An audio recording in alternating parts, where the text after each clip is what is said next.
There you go. All right. We live now. Now, we're going to wait, let the people come on in. I've been battling already. The joint ain't even start. Miss T going at me. She done brought help. She got her sister Mina with her. You know what I mean? I don't know which way baby gonna go or tomorrow, because, you know, Miss T quick to turn a chick. You know what I mean? Let's just call it that. You know what I mean? Miss T quick to turn a chick to go against me, but I'm not tripping because I got my man Hassan to hold me down. I got my little man Michael Graham. You know what I mean? Everything is in, man. You know, the numbers jumped up quick, so I ain't got to run my mouth too much longer. But I just want y'all to know, yo, Miss T, all that moving you're doing back there that I'm looking at you and Hassan, y'all need to get that right. Sit yourself in front of the camera. Let's do this proper.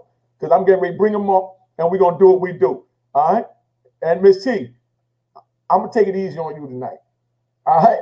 Because I already know. But now, let me bring up my partner in crime. He busy looking all around, so I'm going to bring him up later when he get right. You know what I mean? So we're going to bring up a young man, 19 years old, because I wanted y'all to hear the younger people speak as well. You know what I mean? So I try to mix it up. You know what I mean? Tamara, she looked pretty young herself. She might be fooling me. You know what I mean? But she definitely looked young. You know, I got a couple of cuties for y'all today. All the women is beautiful. All right, let's bring my man up. Yo, Mike, tell him who you are, where you from, big bro. What's good, OG? Yeah, man, my name is Mike. I'm about 19 years old, out of Durham, North Carolina. I'm officially known as Official G-Co. I'm an artist, content creator for Black women. You can follow me on TikTok. I got over 118,000 beautiful Black women following me, and I make music specifically and only for beautiful Black women. So you know the vibes. Go ahead, you can hit my IG. It's Official G-Co, OFFICIAL GIC0E. You know what I'm saying? So watch out for me, because you're gonna see me a lot. I like that. My man sound like he rolling with me. All right, I got some help. You sound like old professional 21. You see how I pick up? This how we gonna show the young men how they supposed to conduct themselves. I'm gonna be that wild animal from back in the day, so I'm letting y'all know now. I'm getting ready to let the animal out the cage. So Mike, you might have to ride with Miss T to tame me. I got you. You know what I mean? So I'm gonna jump out there, you know, but you're gonna show them how the respectable young men carry it, while I be the respectful youngin' from back in the 80s and the 90s, because we still got it in 2020. You feel what I'm saying? All right. Just so y'all can witness this, so we see where we at. So now let me bring up, you know, Miss T's nemesis before I bring up Miss T. You know, maybe she want to cop deuces on me and, you know, agree for me to take it easy on her. All right. Tell them who you are, sis. Grand evening, King. My name is Mina. I am from Georgia by way of Michigan. I am an RNBS and I own a private equity firm. And I'm here to give my very alpha female opinion. I sound like we're gonna buck heads already, but I ain't tripping. I might have to get help. You know what I mean? So now, go ahead. You can get all the help you need. Okay. Well, I know this ain't gonna be my help, but I'm gonna bring her up anyway, because I ain't no hater. Introduce yourself, sis. My name is Fabeo Watkins. I am from New York, Harlem to be exact, and recently retired, and excited to be here. Okay. We're going to see if you feel the same way in 30 minutes. That's cool. You know what I mean? Now, let me bring this young one up right here too, man. Let's get this up here. Tell them who you are, sis. You got to unmute your mic. Your mic is unmute, yeah. I should know better than that. Hey, everybody. My name is Tamara Ivy. I'm from Brooklyn. Lived in Harlem for 2 years. Born and raised in Brooklyn. My family's Grenadian. I work in marketing, Ashley Stewart corporate office. So if you've seen some Ashley Stewart stuff going on in Harlem, any events or any of the Ashley Stewart stores, I'm the one that produces all those events in stores and has taken Ashley Stewart to where it is today. And I love Miss T and what Mr. Unique is doing on social, because I've been following Miss T for a little while, and that's how I actually, you know, started following the movement of what you guys have been doing on social, and you guys are moving fast, and I love it. You already know. And you know what? Yeah. I like you because you sat there and just said some cocky shit. Anything in Harlem, you're responsible for. That sounds real unique. Yes, honey. Yes, Brooklyn. You know, we love Harlem. We do. We really do. And there's some of us that people think that okay, she got a little Harlem or he got a little Harlem, but there's nobody that does it better than you guys. You know, y'all represent and y'all flossy and y'all. We love Harlem. I have a lot of respect for you guys, and I love what you guys are doing. There you go. We got a lot of respect for Brooklyn as well. That's what makes the whole world go around, because everybody's different and all come together and we make one movement. You know what I mean? Because we even got Michigan in the house. I'm gonna start with her early. You know what I'm saying? Now let's bring my partner in crime up. All right, there you go, Big Haas. Your mic muted, man. Good evening, everyone. I'm a Big Haas from Harlem. You know what I'm saying? I'm here to represent unique and represent positivity. All right. Now we're gonna bring the last up here, man. You know what I mean? But one of the best. You know what I mean? My buddy from way back, she's been attacking me for years. I mean, we ain't gonna get in what she did this week, but she ain't. That's Miss T. All right. It's crazy. What's up, y'all? I'm Miss T from Harlem. Tamara, it's nice to meet you, baby. Yes, nice to meet you. I love everything. I love her name, everything, Miss T. Hey, Tamara, she's trying to recruit you early. I'm just letting you know she's trying to recruit you early. It's all right. I need the proper all right. I gotta get my baby gal up here, man. Hey, baby gal, you can send a little joint. Right. I'm gonna need help. Absolutely. But we're gonna let you go ahead. Bring your question tomorrow. You kick this off. So I was on Don Divas earlier, and a girl was on there. She was so upset that she went on a date. The guy, she said she was turned off by the guy. They went to McDonald's. This is where I got turned off. She went to McDonald's with the guy to go get her children some food before she went on her date with him. And then she said to herself, she was like, you know what? Because of that, you're not getting no, And I'm like, sis, you are on. She said not getting no. She said he's PUSSY. No, she said that. Yes. Because he refused to pay for the kid? McDonald's.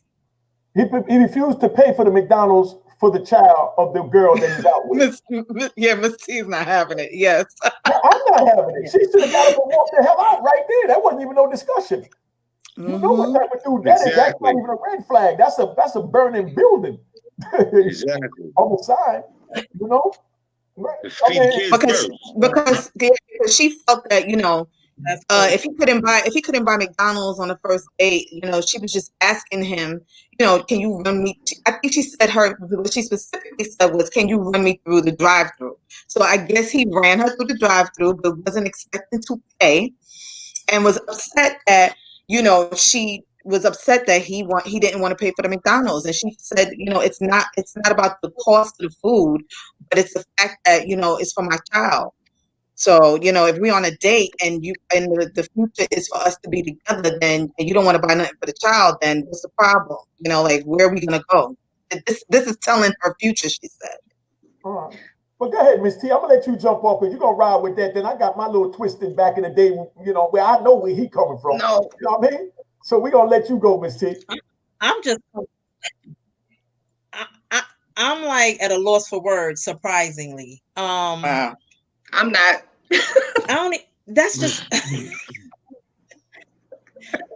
I mean, I don't know. Oh my God, so crazy to me. And then she said, if we are expected to have a future together. Now I need to know how long they were dating. You know what I'm saying? You talking about future together. Obviously he hasn't met your kids because he don't even want to feed them. She said it's a first So you're talking about a future with somebody. She said it's a first black. It's a first date. You talking about a future with somebody. So it's like you already jumping the gun. Thank you. Okay. You know what I'm saying? I'm already at a loss about McDonald's, because I stopped my daughter from eating McDonald's at 5 years old. If you gonna F with me, then we gonna go. If she hungry, we gonna get her something from the restaurant somewhere and get her McDonald's. You think I'm a trip because a dude don't want to buy my McDonald's? Black. No. I'm mad at him for not wanting to pay for it. But it wouldn't have been McDonald's. Well, I'm going in the to first defend goddamn place. When y'all done, I'm going to defend Crazy. you. No, can I say something? May I say something? Like, yeah, please. May I Somebody. say something? Because I'm Okay, just confused. First of all, a first date, my children never met a first date. You got to be careful, and I may be being the devil's advocate over here. Why are you bringing your children on a first date? And that's the problem. You can't expose your children to men and women that you don't even know. Right. She don't even know this person. So I'm not necessarily mad at him. I'm mad at her. Because why would you bring your children on a date with someone you're trying to get to know? My sons, the only men that ever came into their lives was their. I have two children. My oldest son's father passed away. Was their fathers, right? Anybody I was dating, involved with, they never met them until I established what we were. So I'm not really mad at him. I'm upset with her. Okay, I like that. You know, me and my little man Mike 19, we gonna go at it because I'm gonna be that back in the day player, and he gonna be that 2020 gentleman. You know what I mean? So don't hold me responsible for my old player mentality, because that's not where I'm at today. You know what I mean? Now, if one of you ladies would like to finish up and comment on that, or Hans, go ahead, then I'm gonna be that old back in the day player, and I understand where he was coming from. Not saying I agree with it today, but I understand where he comes from. I'm gonna show you a whole different. I found y'all left a lot out. Yes, girl. Well, That's the girl. I have to agree with Mina. I agree with Mina. You know, first of all, the child should have been on the first date in the first place. But you know, whether it's a first date or not, when someone asks you to feed a child, that's your obligation. You're obligated to do that. Wherever you feed them, whether they ask for a bag of chips, whatever, you know what I'm saying, you're obligated to feed that child. You know what I mean? So you know that's just how it is. You know, and the fact that he felt that he didn't feel obligated to it. You know, shows a sense of his character. And the lack of hers on the fact that she should have screened him before he even met the child. He should be nowhere near the child. You know what I mean? Because if he don't want to feed the child, then imagine what else could possibly happen. You know what I'm saying? Because that shows you where his heart is at. You know what I mean? So you know what I mean? Yeah. So what happens is that she has to be more selective and more in terms about how she's operating and what she's doing, especially exposed to that child, because today is McDonald's. You know what I mean? That you found that it was a bad guy. You don't need to find out it was a bad guy in a worse situation. You know what I mean? Because you didn't protect the child. You know what I'm saying in that regard. So that's what I have to say on it. Miss P, you found her. We'll go to her interview. You want to say something, baby? You want to say something on that, or you know? I mean, I just heard the first part where she said McDonald's, and they having a conversation about. I had to find her so I can look at this thing later. Okay. Baby, you got something to say about that? Fabaya. Yeah, I'm here. Huh? Can you hear me? Yeah, we hear you. So my thing is, like, I was discussing this with Haas earlier. Can you turn your mic up just a little bit? Say that again? See if you can turn your mic up just a little bit, please. Okay. All right. How about now? Can you hear me now? Yeah. Okay. One of the things that I was sharing with Haas earlier was that I just don't think that we as a generation of people know how to date and know how to choose. So, we get off at 4, 5, and 6, but we don't even start at 1, 2, and 3. You know what I mean? I think that there's a way to date and choose somebody that you're interested in. And I think that I've witnessed, people, put more effort into what they wear than the people they court. So, I mean, on that note, the whole McDonald's thing, I mean, it's funny in a way, because the part of the issue was him not wanting to pay, but the other part is her bringing her kid to a first date. Okay. I'm not sure if she brought the kid or whatever. I think the whole thing was for her to say what it's the way she said it in the sequel of the interview. You know, everybody had something to say about, you know, how she, like the guys didn't, the young guys, they just didn't, they wasn't here for it. They was like, I'm not buying your kids food. That's not what I want to do. A lot of the times, today's man is not yesterday's man. You know, I'm just gonna keep it real. You know, like I said, I lived in Brooklyn and Harlem, and Brooklyn men are way different from Harlem men. And Harlem men, to me, there's no question. You know, there's like they're gonna do it. It's not a discussion. You know, stuff like that is just done. You know, in Brooklyn, it's a little bit more 9-to-5 lifestyle. You know, there's a budget. We have to stay within it. That type of thing. You know, even when it comes to kids, you can't have this, you can't have that. Certain things you gotta stay within the budget. It's more different. And I've been married for 14 years. Okay, so you know, it's a little different. Harlem guys, they just don't think, they just do. You know, and that's just how it is. It's a different lifestyle, the dressing, culture, everything. Okay, let me ask you this. Let me ask you this. You still married? Mm-hmm. All right, well, I'm going to take it easy on you. I don't want your man after. Now, let me break this down from the player's point of view. Y'all missing the man's point of view from a young player that's out trying to do him point of view. Okay, but I ain't even say no. You ready to go? Go. You ready to tell me I said something wrong? I didn't even say what I had to say yet. You're warming up. Thank you. Just zip that. I'm listening real good. All right. But listen, now, y'all pay attention for real. Y'all pay attention to this because I want y'all to understand how players think. You know what I mean? Now, it could have been a number of situations. Let's say I'm the man coming up. I'm playing devil's advocate. I'm defending him. You understand? He might have been driving down the street, seen Shorty walking by. She had a little baby tugging by the side. She looked cold. He looked cold. You know what I mean? But she wearing expensive boots, expensive bag. You know how the baby mamas do. You know what I mean? When they get that government check, they're going to go buy their Gucci and Fendi too. So you know she was probably looking good, especially if he stopped to pick her up, put her in the car. So she wasn't no ugly chick. So she probably looked like the part that she got some money. So he might have said, oh man, I see you got your child with you. Would you like me to drop you off somewhere so you don't have to wait for a bus? You know what I mean? And she says yes and get in. And say, oh, well, would you mind taking me by McDonald's so that I could get something for me and my child before we go home? And he said, yes, no problem. He pulls up at McDonald's, and instead of her dipping in that Gucci bag, she looking at him like because he picked her up, he owe her something. You know what I mean? And he's looking at her like, if I buy this kid something, you owe me some boom boom. You know what I mean? Let's get this right. I'm just keeping it 100. You know what I mean? This is where he's thinking. Because when he's seen her, you don't know where he picked her up from.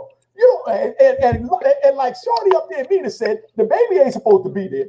You know what I mean? So you ain't supposed to get in the car with a strange dude with a baby in the first place. You know what I mean? Right. So if she picked up on the street and he didn't have a baby with it, boom, we know he ain't supposed to be there. Take it off. Pay attention when I'm talking up here tomorrow. Because you one of the young I'm doing the same thing you're doing.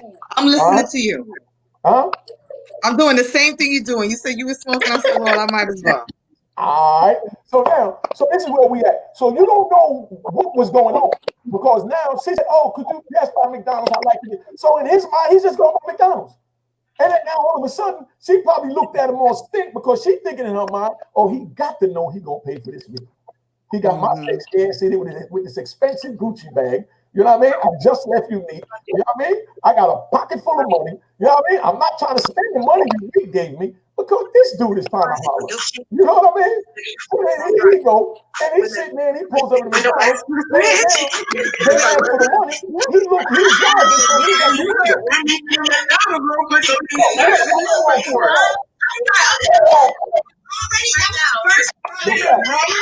Huh?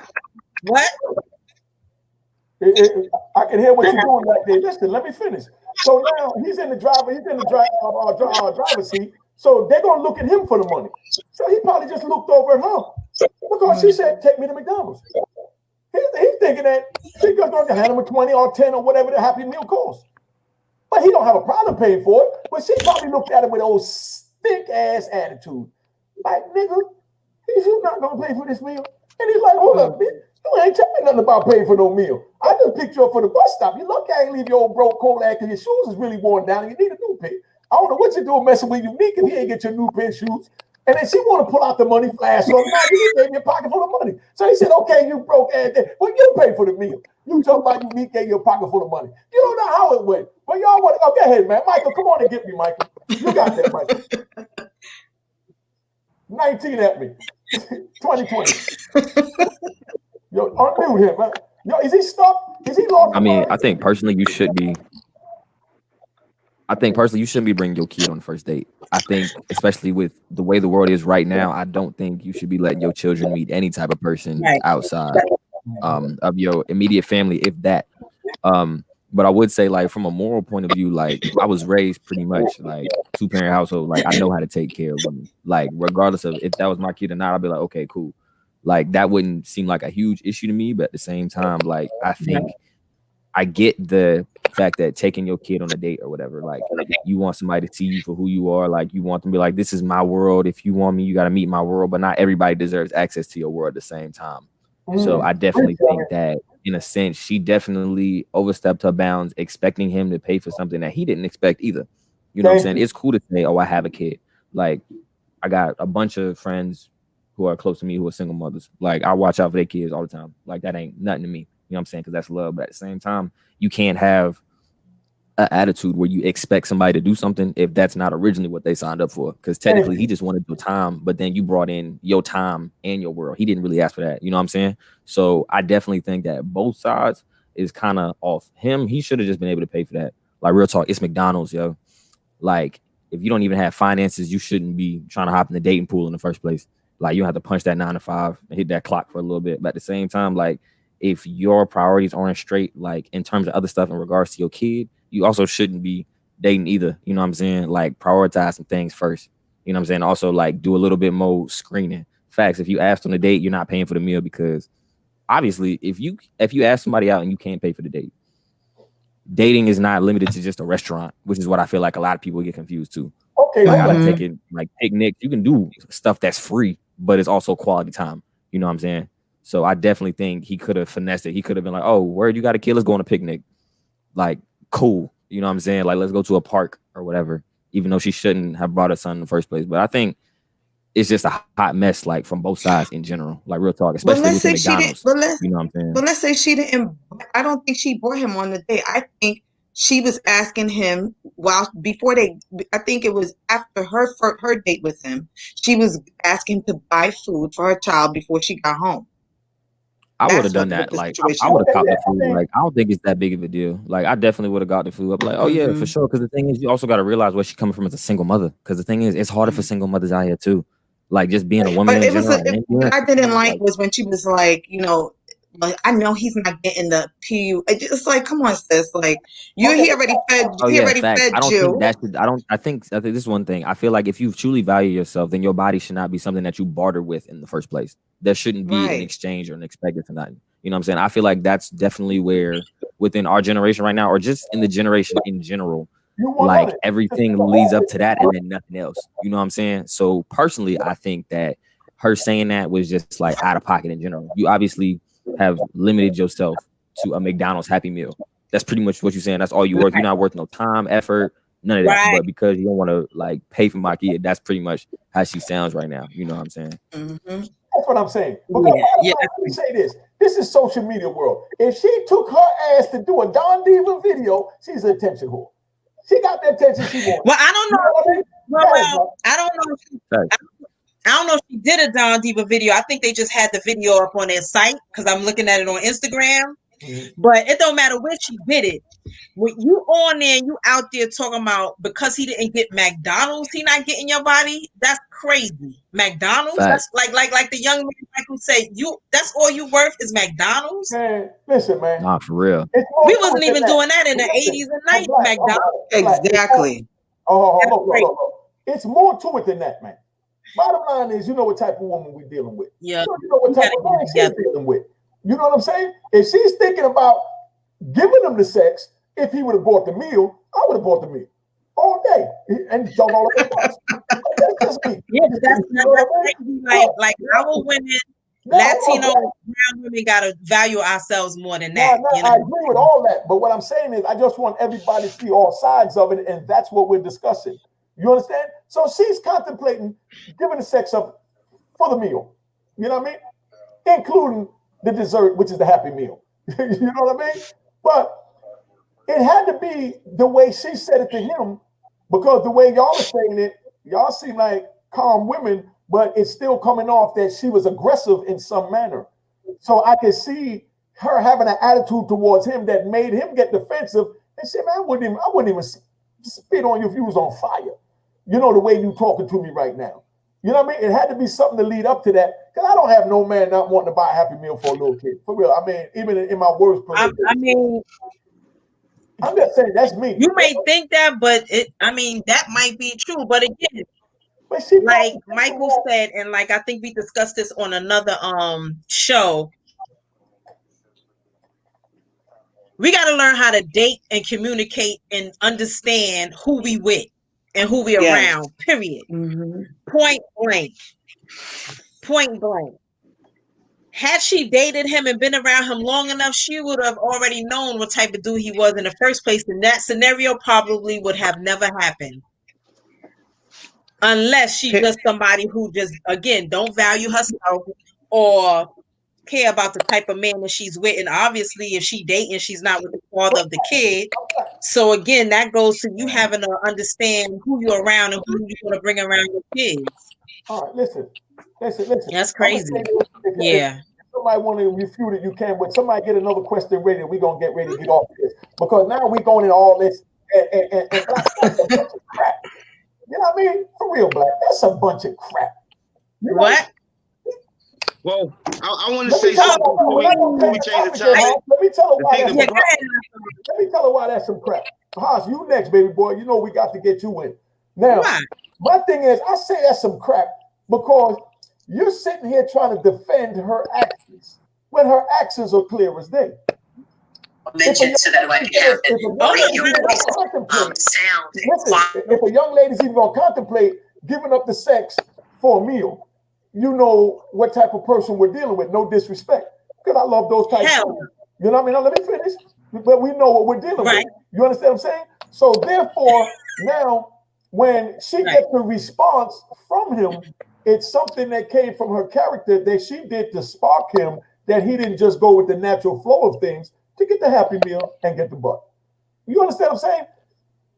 It might not forget the child. It might not even have been about the paying for the meal for the child. He might even have bought a meal to take back home to her man, because I've done that. You know what I mean? I'll buy her meal, take that back. What you say, you left home at the house? But buy him a meal so he think you just went out and got some hamburgers for him. That way, next time I get a little bit more time. You know what I mean? I mean, that's from a player's point of view. But to sit there getting into trying to rationalize, and I said it was crap to get back where I was at after my two little jokes. I should be a comedian. But after my two little jokes, I just want you to understand that you're trying to rationalize an irrational person. You know what I mean? She's irrational. The things that what she was getting ready to do for a happy meal, you understand? You can't justify that by talking about what she should have done sensibly. Yeah. Right. You understand what I'm saying? Because that's irrational, and then you're talking rational. No. But like I said, had she gotten to know that man, that they may not have never ended up in that car together driving through a drive. You're right about all of that. So it's like that's what she get. No, Black, you 100% right. I just want crazy. People listening. I just wanted the people listening. Listen, I wanted the people listening in the panel to hear all aspects of the way it played out. But everything Black said was 100% right. And everything everybody just said was 100% right. But we have to step back and know that we're not dealing with a rational person like us. You know what I mean? So you can't expect her to make moves like us. So when she make moves like who she is, who are we to judge her? You know what I mean? Let me buy her a happy meal and enjoy myself. Don't talk my eyes out of the game. You know what I mean? That ain't nothing wrong. You know? I think you're right. I get that, but sometimes we gotta be careful. Sometimes we gotta be careful too, because it's like, you know, the way you carry yourself, and this may be a reason why a lot of men think they can treat all women a certain kind of way because of how other women have presented themselves. Exactly. You know what I'm saying? Boom. And then they get into a situation where they play themselves, and then it's a real big commotion or an argument, and it's like, no. Well, whoever you dealt with over there, it ain't going down like that over here. You know what I'm saying? And hopefully you end up with a female that checks him in that manner. And it happens like that because I've seen it before. But like I said, you have some men that treat some women some way, and then because they know what they can do and get away with, and then they'll treat another woman totally different. And I've seen that. So No, but I think I think that has a lot to do with it too. You know what I'm saying? Well, No, that's no, because you have to teach people how to treat you, right? If you accept anything, then they're going to give you anything. So you have to teach people how to treat you and be willing to walk away from any situation where you're not getting what you deserve on both sides, the man and the woman, right? And so this guy who didn't buy the Happy Meal or whatever that situation was, I've known guys who had bread. I'm an 80s baby. Same era, you know what I'm saying, that we came up in when dudes, money wasn't a thing. And I know guys who had the money, the cars, the houses, could take care of you, and they would drive what we called a hoopty or a bucket or whatever back then just to see what a chick's head was at. She didn't realize dude had bread because he presented himself as broke just to see what her head was. So she would miss out on an opportunity with someone who could have provided everything she wanted by being greedy. And if we're out here having sex for Happy Meals, like, thank you. That's, But I it, mean, like, that's to Ms. T's point, it's some women, you know, some of these women that, you know, some men fall for certain kind of women that are accept anything. You know what I'm saying? And those anything type of chicks, you know, they turn good men into, you know, bad people. You understand? Because at the end of the day, we can't, you know, as black people have to own, as women, we're the ones that are putting these brothers out. We're the ones that give birth to them. Yes, we do it with our men and everything, but we're the ones that, not saying we're the ones turning them into men, but we are the first women that they know, that they see. That, and if we're disrespecting ourselves and they're growing up and they're seeing mommy doing all kinds of stuff and whatever, she's flipping around with 5 different dudes throughout the years, and you know, he can't barely remember the first guy name from the 5th guy. You know, that's how he's going to see women out in the world. Like, it's okay to date and not really look for anything, you know, just dating, not the substance. You know, and that's what's happening. So when she said that, that's what I took from that. It's like, wow, yeah, that's what your mom taught you, because you're a reflection of your parents. She's not old, she's young. So who taught her that? I feel like, you know? Women need to date themselves first. You need to figure out who you are, right? Because if you don't even know who you are or what you want, how are you going to be beneficial to anyone? You're not even beneficial to yourself. So you have to get your mind right and your heart right and even know what you want. And some people don't know how to be alone. They feel like they always have to constantly relationship instead of just being alone. Sometimes I feel like and they would say, just be still. Sometimes you just need to sit your ass down and be still and figure it out.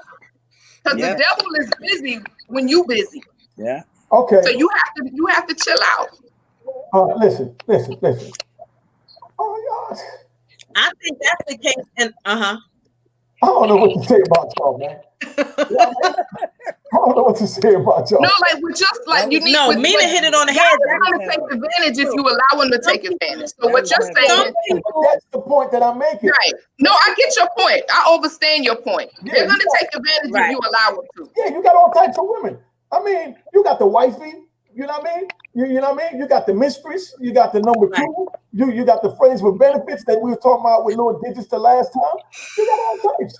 You know what I mean? So if a girl chooses to give it up for a Happy Meal, that just means that she's not where you're at. You might not have ever stooped to a Happy Meal, but you gave it up And you can't tell me that as good as you look, that old player like you, nigga, ain't never got you. You know what I mean?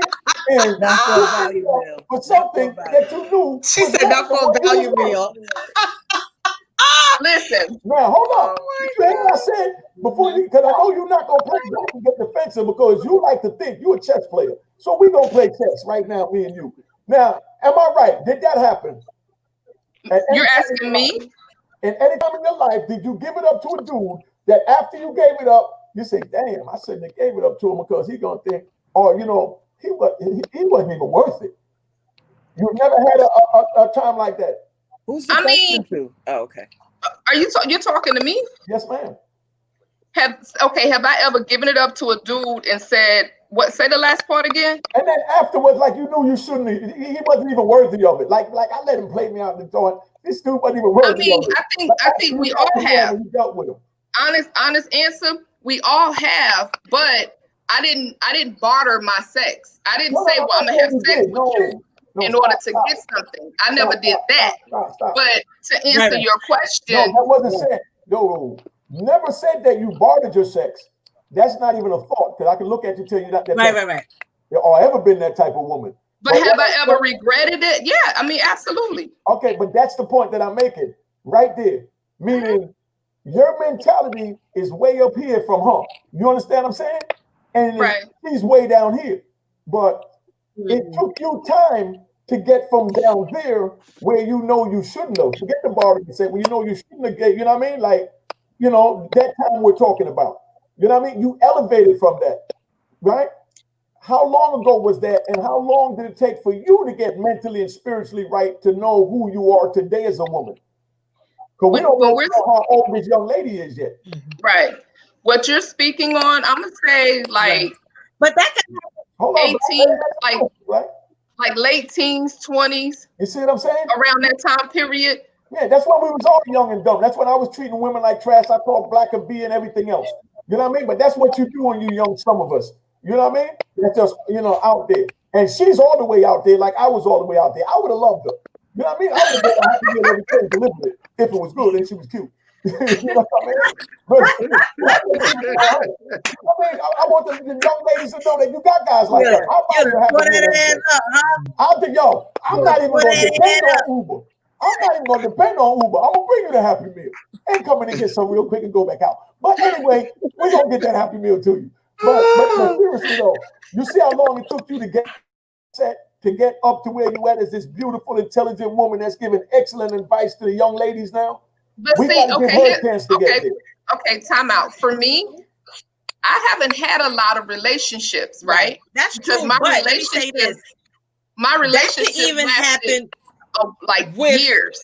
So even though we are at a certain point, we are experienced, because sometimes we may get into a relationship with someone at this age. You know what I'm saying? Because some of us are dating people's representatives.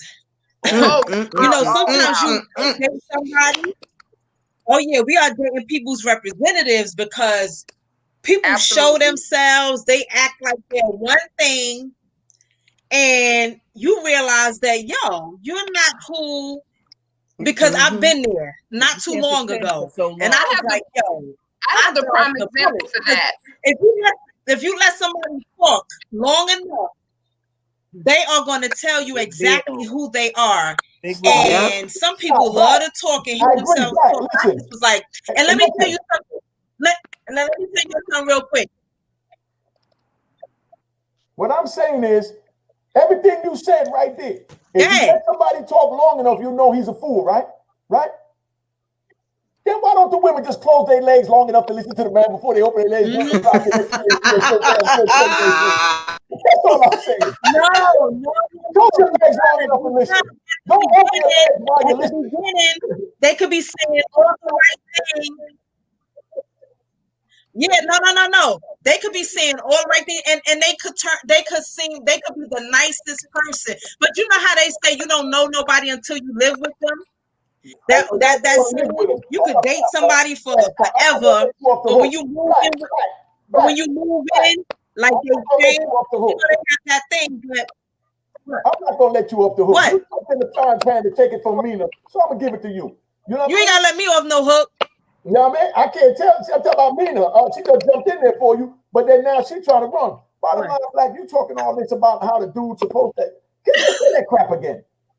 Say that crap again. What? Finish what Yeah, you I'm lost. I was saying that when you meet somebody, and Mina agreed, when sometimes you meet people's representatives, because I'm gonna say me, okay, T, people know me, Instagram, whatever, and they want to present themselves a certain way because they want to fuck with Miss T or whatever. Right. But then after being around someone a certain amount of time, and then not only that, listen to them, and then you gotta watch how they interact with their family and friends. Listen to them talk about their relationships with these people, and then that's when you start to really get to know who you're around and who you've been with. And sometimes that happens like that too, because that happened, and I was like, yo, it's a lot of people walking around here with issues. And I was like, wow. When you find somebody who you with and everything seemed cool, but their relationships with everybody else is messed up, pay attention. Oh, Right. You gotta figure out why. Oh, that's definitely Yeah, because I was in a common situation. I'm denominator. like, damn, how you don't have, how you can't exactly, how you fall out with your kids, your friends, Everybody. your family, nobody talks to you, like you have, yeah. And I was like, okay, hold up, yeah. Black. Listen, You know Black. what I'm saying? Because that's not who they presented.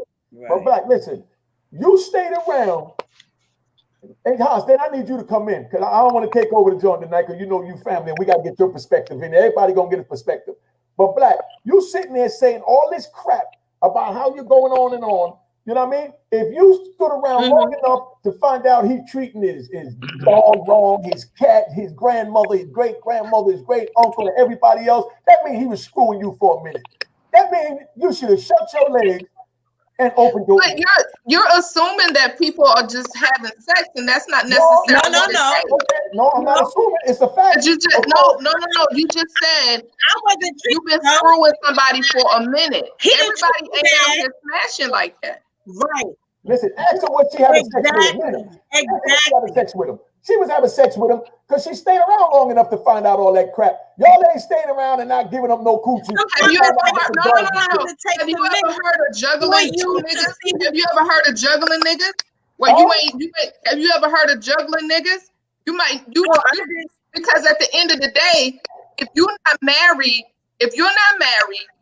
and the dude ain't really like, I'm not wasting my time. Let me just say that. All right. I can get some more money. I can get some more food. I can get some more clothes. I can't get any more time. Right. So if I'm rocking with you, I'm peeping you out. I'm seeing how you moving. Right. I'm getting to know you. And I'm single until I'm not. And when I'm not, it's going to be a ring on here.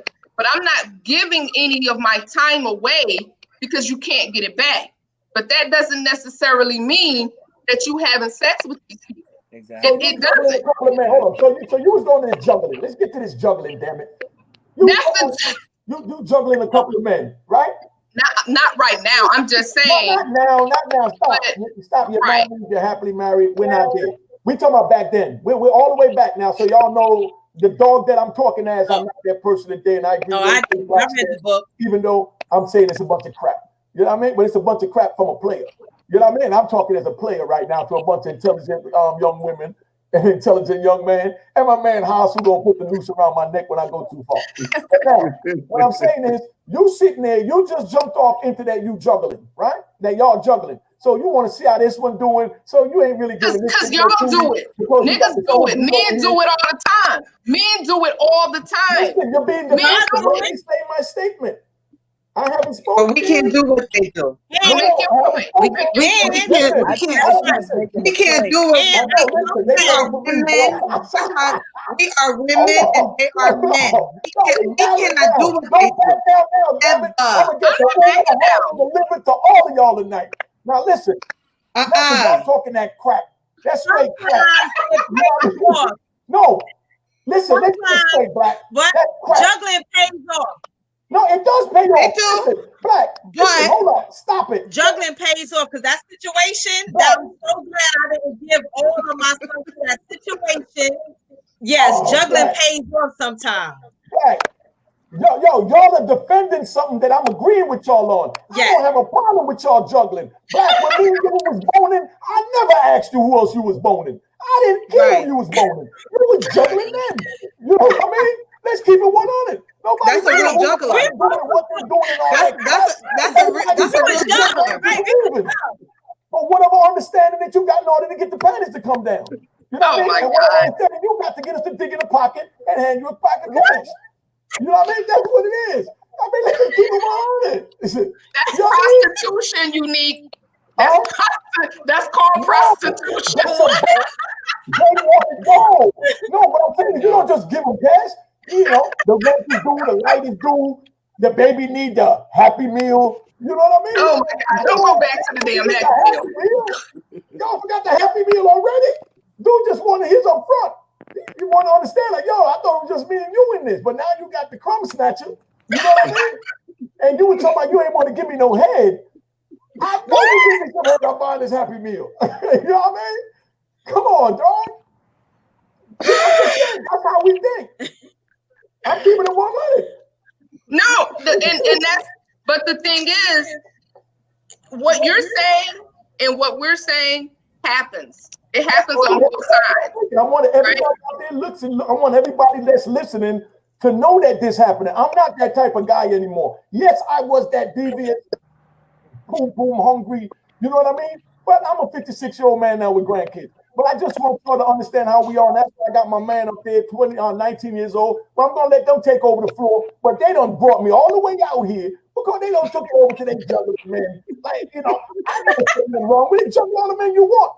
Right, but that's why it's called dating. You know what I mean? I don't care who you juggling. I got my condom on. That's you know what I mean? Dating. Jump all you want. You can jump on the if you want. Yeah. So the term but you're sorry. Go ahead, Queen. The term dating means that I'm going to see you, and you know what I mean, and not necessarily sexually, but I'm going to get to know you, and I'm going to get to know you. It's dating, and it don't have to go any further than that unless I wanted to, and I like you like that. But you normally open your legs before you watch to see what type of man it is. That's the point that I'm making. That's the point that I'm making. You're right. You're 100% right. But the point I'm making is y'all need to zip it. meaning the legs down bottom, not deep, but that too. But you can zip them both. You know what I mean? Now and enjoy the visual of to show that the man is putting on. I went out with women for over a month. I took out girls. Hold on, Black. I don't took her. Like I said, I'm juggling, but I'm juggling on a whole nother scale. I'm juggling about maybe 30, 40 women at one time. You know what I mean? So if I take her out, I might take her and she beeped at one time, and when she beeped, I decided, oh man, let me go check her. So I go check it. I got all the intention of hanging with her for the night. But then something else come up, I leave, drop her off, and then go back, do what I'm doing. And then the next week, she beat me again. I go pick her up, and then something else come on, and this go on for maybe a month, maybe 2 months, and I haven't even asked for the sex. And in her mind, we in a relationship, and she's trying to hide who she's seeing. Like I've seen her out with another dude, and when I seen her actually trying to hide. Like she was doing something wrong, and we never even had sex because we just went out with the intentions of sex, but it never happened. But this is where the non-communication with the people come in. And her interpretation of what it is y'all are doing. Because you don't have an understanding. You don't have an understanding of what's going on. Right. And then people start assuming. Right. You start making assumptions. And that's where communication comes into play. And that's why now, when I talk to gentlemen, you know, communication has to be on the table. Like it has to be out there. Absolutely. Of questions to ask people when you're courting and dating them. Is there someone who thinks they're your woman? These are the questions you have to ask now, because people just go off on assumption and just be really nitty. Yes. On the screen. But yes. That's crap. That's crap. It's real, and it's actually happening. That's actually one of the questions that I have. Go ahead, Queen. I'm sorry. Go ahead. You have the floor. No. Go ahead. But keep that thought, Mina. Yui, remember we was on a show with that girl with the friends with benefits, and we told her that's you have to find out if their definition was the same as yours. Exactly. And that's just what Bebe was just saying everybody don't communicate because she thinks that they cool, and she thinking friends with benefits mean it's just them two. I said, baby, that's not what that means. Exactly. And remember, we was telling her that. Go ahead, Mina. Well, that was the next question that I was going to kind of lead into is why is it, and are we ready to move to the next question? Are we good, or before I? No, go ahead, finish. Okay. Finish. So one of my questions is, why is it that it's so difficult for some men, because I don't generalize, some men, right, to be honest, regardless of their age? Meaning, you have men out here, damn near 60 years old, still lying when ain't nothing wrong with the truth. The truth will do quite nicely, right? So they'll lie to you, right? You ask them, do you have a wife? No, I don't have a wife. Do you have a girl? Do you have somebody that thinks they're your girl, like Bebe was saying? And will lie to no end. That's why you can't be out here smashing dudes until you figure the shit out. Because a lot of times they're not going to tell you, when at the end of the day, all they had to do was be honest. Right. Because for me personally, at our age, I'm in my 40s, right? We're all various ages up here. None of us haven't had a husband, a wife, or kids and all of that. So we all had a past, is my point, right? So I had a past before I met you. And there's plenty of people out here who are in marriages that they're not happy in. They're in relationships that they're not happy in. They have jobs they're not happy in. And I understand that life happens. People are in various situations. But don't involuntarily bring me into your bullshit because you're not being honest, right? Now, I'm not gonna kick it with you if you have a wife, obviously, because I don't do that. I believe in karma. So what year? How old was you when you went there? When I went where? When you stopped doing that, kicking it with I never did that, because that's what I'm saying to you. I've always been in relationships, right? Because I respect what the other person has going on, right? Okay, when you was 18 and 19, you had those same standards? I was with my son's father then. We were together for 7 years and he passed away. Oh, okay. So I was I had my son when I was 18. So I was a young parent, right? And I was always focused on my career, my education. So I wasn't out here like that. Oh, okay. And for me, I was cheated on, right? Because back in the day, all the hustlers had the money, they had the cars, they had this, they had that. So they had the girls that came with it. So if you was the main girl, you was getting cheated on. That's just what it was. Exactly. And you either had to accept it and roll with it or not. And I had a child with this person. So it's kind of like I kind of dealt with it, right? So I know how it hurt and how it feels to be cheated on. So I'm not cheating with you, because if they cheat with you, they'll cheat on you. Right? So I just don't understand why men cannot be honest. Not men, let me rephrase that, because I don't want you to jump down my throat. Not all men, but some men. Just tell the truth, because I'm going to be honest with you. If you ask me, I'm going to tell you. So that's my question. Go ahead, I think the main reason a lot of dudes lie is because, for one, it's a lot of overcompensation in every generation. Like, real talk, like, you got this generation, this is the social media generation.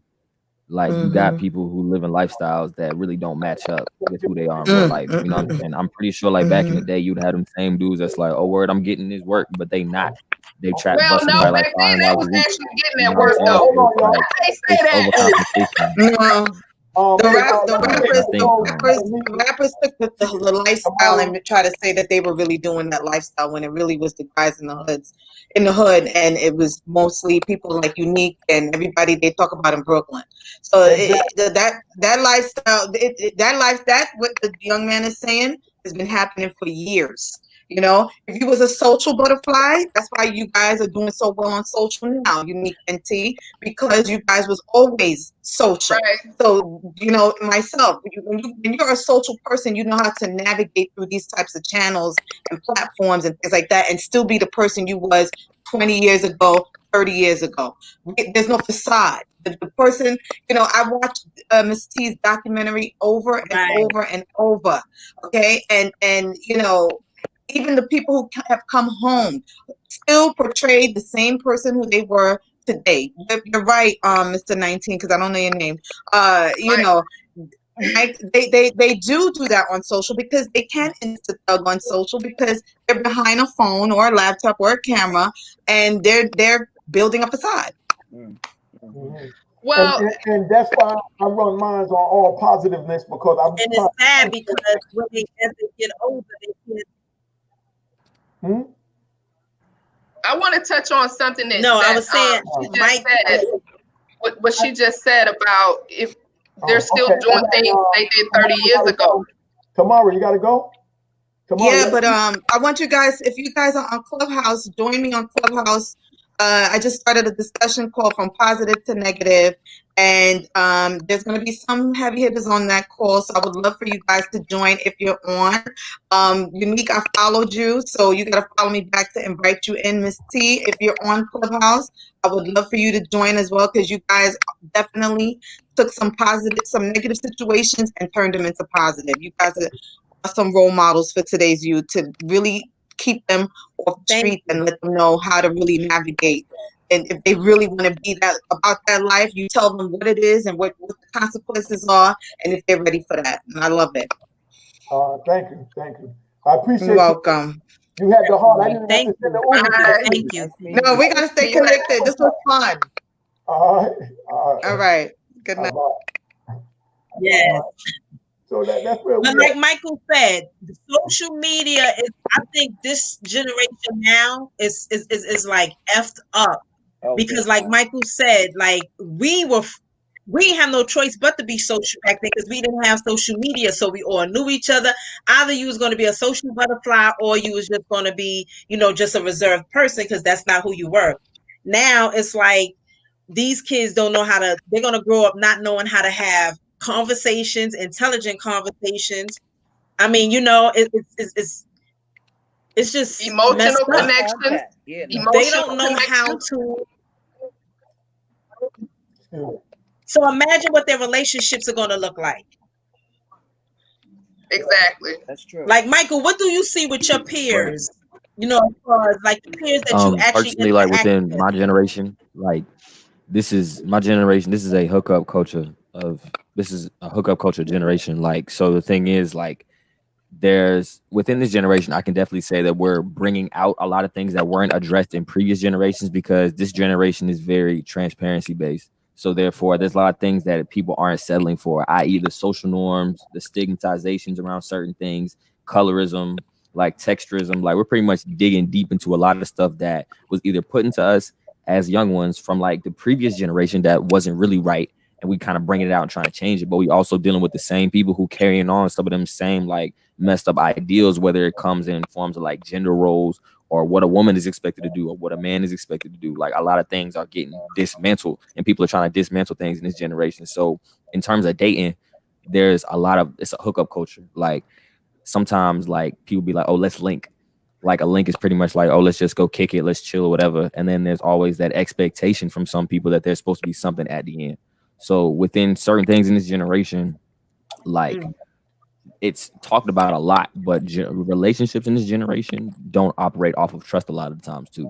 It's very hard to find somebody to trust, especially like within this generation. You know what I'm saying? And then you throw the streets and all the social media and everything else into somebody who's coming from this generation too. Nobody's really trying to trust anybody. And then when it does come to a lot of these relationships, a lot of things get forced too. Because mind you coming up on social media, if you don't have like a positive outlook of what a relationship looks like in your family, you're going to automatically look to social media. So then you have social media setting the regulations and the bystanders for what you think is supposed to be healthy within a relationship, when in actuality it's not. You don't see everything that happens behind closed doors. We have a highlight generation. You know what I'm saying? Social media is like a highlight reel. You don't see everything that's going on behind the scenes. You know what I'm saying? So when it comes to that, you get a lot of people trying to force it and have the same image. That's why with me, I'm very specific with my time and who I give it to and who I date. Like, I may have a lot of followers, but I don't communicate with a lot of people. Like, I can have a nice network and I got a pretty dope network, but I don't communicate with everybody. I'm very selective with my time. I'm selective with who I date and I'm selective with who I give my time to. because a lot of people are not moving on the same direction as me in this generation. And a lot of other people are not on the same way. Me personally, I'm doing things where I'm looking for myself. I'm building the future for myself, but I'm also expecting my partner to have something for themselves too. Like it has to be something both brought to the table besides your presence, because your presence isn't enough, especially within this generation. Your presence is not paying the bills. Your presence is not putting even up the paint on the walls. You know what I'm saying? So it's like you have to have something to really stand on. And in this generation, there are people who are trying to have some stuff to stand on, but they're really not. You know what I'm saying? So it's in this generation, it's definitely rare like, to have like genuine connections for real, especially in the age of social media, because we got Tinder, we got the dating app generation. You know what I'm saying? So it's like you're not really getting to know somebody fully. So that's definitely what I would say. So what, Mike? So what is it? You only 19? I'm 19. I'm about to be 20 in January. Hold on. You only 19? Yeah, I'm 19. Wow, that's crazy. Hey, Mike. Very much. Hey, Mike. What's up, OG? Broken down. What is a date to you? Very well. Oh, a date to me is quality time, but it's also a filling out process. Hold on. Your generation, break down the different definitions of a date. Like, what's a date that you just want to go link? Like you said, what does that consist of? We know that means just hanging out, blah, blah, blah. But now, as far as a date when you expecting sex, how do y'all do that nowadays? That's the link. That's how does that whole part played out? When you going out with somebody, you expecting to get it in. What is so I would definitely say like dating, even the term like, can I take you on a date? That's like something that's rare, because 9 times out of 10, you're gonna get a link. Like, are you trying to link? A link is a hookup, or just kicking it and hanging out, and maybe it's pretty much whatever happens into whatever. A date, like somebody saying, hey yo, can I take you out? That's something that is done in this generation. But at the same time, like some people just don't know how to take people on dates or how to move on dates in general. You know what I'm saying? So it's definitely different. Now we go. When I move on dates, like I'm good with it. So for me, I have to like know a person before I can say, yo, you want to go kick it somewhere? Or like, yo, let's talk. Like, cause I'm a very communication oriented type person. Like communication is the number one thing for me, because like it was said, let a person talk long enough, you're gonna find out who they are. So for me personally, if I can have a conversation with you and I can see what type of energy you want, or I can feel what you want, like I want to know what you're trying to do with your life in general. Like I'm in college, that's cool. Everybody's in school, or everybody's trying to hustle, or everybody's just doing something. You know what I'm saying? Everybody has something they trying to do or accomplish, I would hope to think. But that's not enough. It's also like, okay, so what issues do you have? Like what familiar trauma do you have that you still carry with you, that you exert on the people in your relationship? Like what stuff are you dealing with that you don't really pull out the closet like that? So for me, like I'm very communication based. I'm not what you doing? Oh, word, what's that? I'm not that type of person when it comes to communication. So first I gotta communicate with a person, and I gotta feel like a decent connection first before I even say, yo, I want to spend a couple hours in this person's presence, because I can't just dip on a date. I can hang up a FaceTime call, I can hang up a phone call if I don't like your energy, or if I'm just not really feeling it. I'm not gonna fake my presence, because my presence is going to be genuine the same way with me trying to get to know somebody. So first is the communication. If you can't get past communication, I don't really want to link with you like at all. So if we go past communication, we get to a date, okay, cool. The movies is basic. We leave the movie dates in high school. Real talk. Like this generation, like we may be going through a lot, but we also expect different stuff. Like, hey yo, let's go to a park. Let's go to a drive-in movie. Like, let's do something that's out of the norm, but where we can also continue to get to know each other too. You know what I'm saying? And then after that, communication, if not even more. Sit in that date and then talk about actual stuff. Like, it's cool to have like the little sprinkler stuff, but like I'm actually getting to know somebody, because my time is an investment. It was already said, you can't get your time back. I don't waste my time with people in relationship. That's why I don't date a lot. I will talk to people. I will never leave somebody on. But I will be very intentional in what I say and how I speak to somebody, because a lot of people is just trying to waste time in this generation. People just jump and then don't heal in between, you know? So that's how I move anyway. A lot of people don't move like me, but that's how I move anyway. Thank your parents for me, because you sure. back, young man. Right, Yeah. right. Very intelligent. Yes. Very intelligent. Yeah, that was my point. That was my point. Yes, absolutely. Hold on, right? That's why I brought him on, because I wanted people to see that there is intelligent young men out there. Oh, absolutely. Everyone is not in the gang, and everyone is not wilding. You know what I mean? So that's why I brought him up here amongst us. You know what I mean? Because he's our grandkids age black. He reminds me of my son. My son just turned 18, and I see a lot of similarities between what he's speaking on and how my son speaks. So, yeah, he's very, very intelligent. That's awesome. Okay, well, you know, now we know they got young, intelligent brothers back there. Let's back this grown folks talk and cut this. I hope there's enough older dudes. Hold on, you. I hope there's enough older gentlemen on here that's open-minded enough to listen to what this young man just said. You understand? Not, please don't look at his age and be, no, I'm 51 and he know what the hell he's talking about. Exactly. So hopefully people are open-minded enough to understand, listen to understand, not to respond, but listen to understand what this man just said. Absolutely. Okay, and you heard how she emphasized man. All right, that's a man up there. Yeah. You know what I mean? Regardless of the age. You know what I mean? So I'm no more man than him. You know, we're both men. You know? But now, what is a deal breaker to with the opposite? What's a deal breaker with the opposite sex to you in a conversation, a communication, a meeting? Someone meets you. What is a deal breaker to whoever from the opposite sex, to either one of y'all?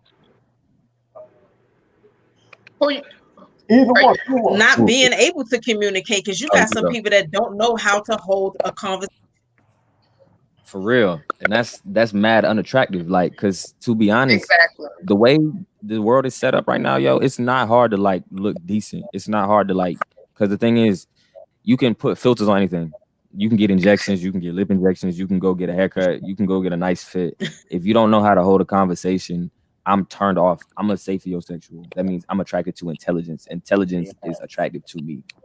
So therefore, if you can't hold a conversation with me, it's not gonna work, because for one, communication takes you further than sex ever will. And the problem with a lot of people is everybody wants to taste what the chef is cooking, but nobody really wants to like go meet the chef. You know what I'm saying? So what I think is a deal breaker within communication is like, if you can't I'm not even gonna say an intellectual conversation, because there's people who like don't have the highest education, but they can speak for hours and actually have like a conversation with substance. Like, I don't want to hear a conversation with you and it's just like very one track. It's not interesting. Like, if you can hear the passion in somebody when they're speaking, that's a real conversation, because that's something that they're passionate about. You know what I'm saying? But if it's just like, oh yeah, I do this. If your personality is very bland, that's very unattractive, because you can hear that through somebody's voice. You can only fake for so long. You can spit as many words as you want. People go in circles all the time, but it's like, if you can't hold a conversation, nothing's gonna last, because I gotta talk to you longer than I can be intimate with you. No cap. Like, real talk. So right. Absolutely. Now look, you know, the little rapper, the baby, is seeing this chick, you know, Danny Lear, right? Now, he goes out with his baby mother. I mean, he goes out with this other chick, and he's taking pictures, putting it up with him and the other chick on the Instagram. But you know, he mad at the baby mother. He's posting because he's supposed to recent pictures of her. You know what I mean? Saying the reason why. Do you think that a baby mother could be in the way? I think baby mothers can definitely be in the way of relationships that take place, because I've seen that, like, with my homies in general. Like, I've seen that happen before. You know what I'm saying? So I definitely think that I'm not gonna say bitterness, because bitterness is attributed too much to Black women in general, especially the term baby mother. Whenever it gets said, you automatically think of Black women. So I'm just gonna say spitefulness, or I'm gonna say like emotional neglect. So I would definitely say that I think baby mothers can definitely have the potential to ruin relationships when there's lack of communication. But I have a mentor. Him and his baby mother have an excellent relationship. So I would definitely say that it's whatever the emotions was left on when they split apart is definitely the main thing. And then the thing that makes it worse is it's the bartering piece, because without that child, you're simply an ex. There's no reason for you to be concerned about what that person does with their life. But the main thing is, like, a lot of people will use their child as a crutch or as a bartering tool, simply to like a pawn to get over on the other person. When in actuality, that ain't right. The baby seems like a great dude, yo. Always showing love to his daughter, like positive father figure. You know what I'm saying? Handles his business. Yeah. You know what I'm saying? I'm not going to Love speak on a that baby. situation to which I have no context in, but I definitely think that you shouldn't be hating on your spouse simply because they're moving on. As long as your child is being treated right at the end of the day and nothing as bad is going on with that child, you don't need to be in their life. You're in that child's life. You're not trying to be in their life anymore. So therefore, don't involve yourself on that level or be spiteful towards that person. It makes you look worse. Can I add something? Can I add something? Can I add something? I think that a lot of times when baby mothers or whatever can interfere, a lot of times it's because the guy is still sleeping with her. Thank you. Facts. So Facts. a lot of that falls on the father of the child because he can control a lot of the back and forth between the females, right? Facts. My situation when I told you guys my son's father passed away, he had a child with another lady, but it was before our relationship, and she and I never had beef. When my son was born, she used to babysit my son because I was in college at the time. So she used to keep my child, right? And when the father passed away, we were at the cemetery, and I was back at the limo because I was distraught and just trying to wrap my mind around what had happened. She came to the limo and she came in and she sat down and she asked me, was I okay? And we were just talking and everything. And she said, you and I have to keep these kids together. We have to make sure they grow up together. Okay. From that day on, in 2000, because he's been going 20 years now. In 2000, at the cemetery, we made a pact that we would raise them together. And that's exactly what happened. They were raised together. And because they needed to know they were brothers. So I think the father has a lot to do when there's bitterness and disagreements and arguments. Most definitely, he's still for sure. messing with the other chick. Yeah, for sure. Most definitely. Yeah. And I think that women who have children, that's how it's supposed to be, right, get a bad rap. You know what I mean? Because there's always a backstory, and a lot of people don't know the backstory. They just think that the mother is trying to be malicious and won't let go, but it's always usually way more to that. It's usually the man still playing these psychological games and these emotional games and staying tied to that woman and controlling. Yep. Very much so. Now, although the baby is a celebrity and he has his baby mother, and everybody can see how much he loves his daughter because he's always with her, always pictures. But although he's a celebrity and Danny Lee is a celebrity, if that baby mother probably wanted to just, go ahead, I'm going to do me. I ain't saying the baby, but you have men that's over here doing their thing and they dating somebody because they're a celebrity too. But if this person who's a non-celebrity who they have a child by go ahead and do something, then they start treating them wrong. They start saying something, or they'll try to tell them, oh, you can't mess with him because he still want to get in there. But it's like you can't play them games. You know what I'm saying? It's not cool. It's definitely not cool. And whether you're a celebrity or not, that happens out here in the street. Yeah. But I like that, Mina, because even with my kids, my daughter brothers, like my daughter grew up with her brothers, me and their mother is cool. Because I ain't never, and I think I made a video about that on my YouTube page. It was a question about why do women hold the baby hostage because the man has moved on. I have a problem with that. You know what I'm saying? And it's like, listen, if somebody want to move on, it hurts, I guess. You know what I'm saying? And I can't, talk about people hurt differently, you know what I'm saying, when it comes to love. But you got to love yourself more than loving somebody who's trying to get away from you. You have to. You have to get away from and you. Keep the kids together. I'm a firm believer of that because my father did that. Right. Yeah, you got to love and my father even did that with my brothers and sisters. My father, he had other kids, and he was like, listen, I love my kids. My only problem was that I hurt two women. You know what I'm saying? He said, but I love my children, and I expect for y'all to love each other. I don't even call him my stepbrother or my half brother, half sister. That's just my brother and my sister. So it's supposed to be like that. And this, sometimes I think it is the man's responsibility to try to bridge those kids together and have a decent conversation, communicate, because you don't need two women fighting and these kids over here don't know that they got brothers over here, or they know and they're not, you know what I'm saying, having that relationship. That's just not cool. Yeah. So I think men in the street use that against, you know what I'm saying? But yeah, I think it need to be more of that family unification. Absolutely.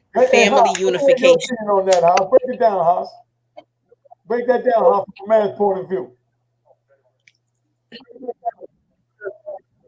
Turn your mic on. Your mute on? Yeah, the mute. Yeah, you talk about the lying or the cheating? What specifically about the men lying? Everything. Everything what Mr. Teacher said. Oh, all right. Well, part of the situation is this, it's out. He's been patient. Call him out. He's been patient. I'm listening. I'm listening to y'all talk. I'm listening to y'all. You want her to recap that real quick for you and condense it? No, I'm good. I'm good. Tell her what we were just talking about. Miss T. You talking to me? Huh? Tell him what we were just talking about. Nah, Hassan. No, Hassan got it. He heard it. Go ahead, Haas. Well, I'd like to add Haas something. can't hear us? Yeah, I can hear you, but I didn't hear what I was talking about. Well, go ahead while we get his mic together. Black. When we was talking about the relationships, we had a conversation about men having relationships with different women, and the miscommunication where, the man is still sleeping with the baby mother. And then there's that friction there because he is sleeping with his kid's mother. And then the step kids, Black, about how you was raised with your brothers and sisters. Oh yeah, and just like I have said that, like like men that have kids with different women, and I just put my family, situation out there because my father, them Jamaican men, yeah, they have kids. The Jamaican men, them like to have picnic all over the place and all. So like sweet, wet, boom, boom. But what my father did was like, his thing was, he apologized, not apologize for his having kids, but he apologized for hurting two women. But his thing was that he wanted all his kids to love each other and, just have that relationship. And I think that's how it should be across the board, and just have that family unification, but some men don't want to do that because they still want to be with both women at the same time. And if those two women get together, oh God. But, some of our men got to grow up. That's it. So yeah, that's what we got. Some of our women need to step their game up in order to keep their men, so they won't need two women. They can you can't keep that's hogwash right there. First of all, you can't keep. Sometimes you grow out of love and move on, and that's okay. Some people grow out of love. So what? No, that's the thing. OG. Okay, A lot of dudes are not trying to keep up. You can't just make a blanket statement and not explain yourself. So what does stepping her game up mean so he don't need another woman? What does a woman have to do so that a man doesn't need another woman? Explain that. Because that man, the woman may not want to massage him or whatever. May not want to wash him in the shower. You know what I mean? She feels it's nasty to go in the shower. You know what I mean? And he might have a fetish with the shower. So his woman don't want to go in there. He don't want to tell her, man, I got this fetish. I'm trying to just bone the hell out of you with this wet water. You know what I mean? But this other girl, why did I ask? Damn late. You know what I mean? Question. And dude is like, you know, so in other words, so now instead of her compromising, you know, The emoji. a good example, and Black can vouch for that, and you too, because they tell what type of woman you are. But you know, I read the girl, no, I mean in a positive way. I read the book Superhead, you know what I mean? And I read her book, and her book was like bananas, you know what I mean? But if you listen to what she's saying, she was just surviving, and that's how she chose to survive. Right. But now that she's older, she's been hurt and been through what she's been through, she knows what life is about. You understand? But she made a statement because she started talking to the dude from the Urkel show. You know what I mean? Had that dude messed up in the head, and everybody was having intervention with him. All his friends telling him, "What are you doing?" Yeah, Family Matters. Urkel. Right. You know what I mean? So they all telling him, "What are you doing with her?" Like, no, all the rappers had it, everybody had it. She's nothing. You know what I mean? But he was in love with her. But I read I saw an interview she did, or I read it in a magazine, but she said something. She was like she said, I don't even like football, but for my man, I would. And I sit there and watch football with him and learn the players and da-da-da-da. But for my man, I give him everything because I know these are the things that his woman is not giving him. So I'm comfortable being the side chick because my self-esteem was low. You know what I mean? Okay. I'm trying to keep a good man.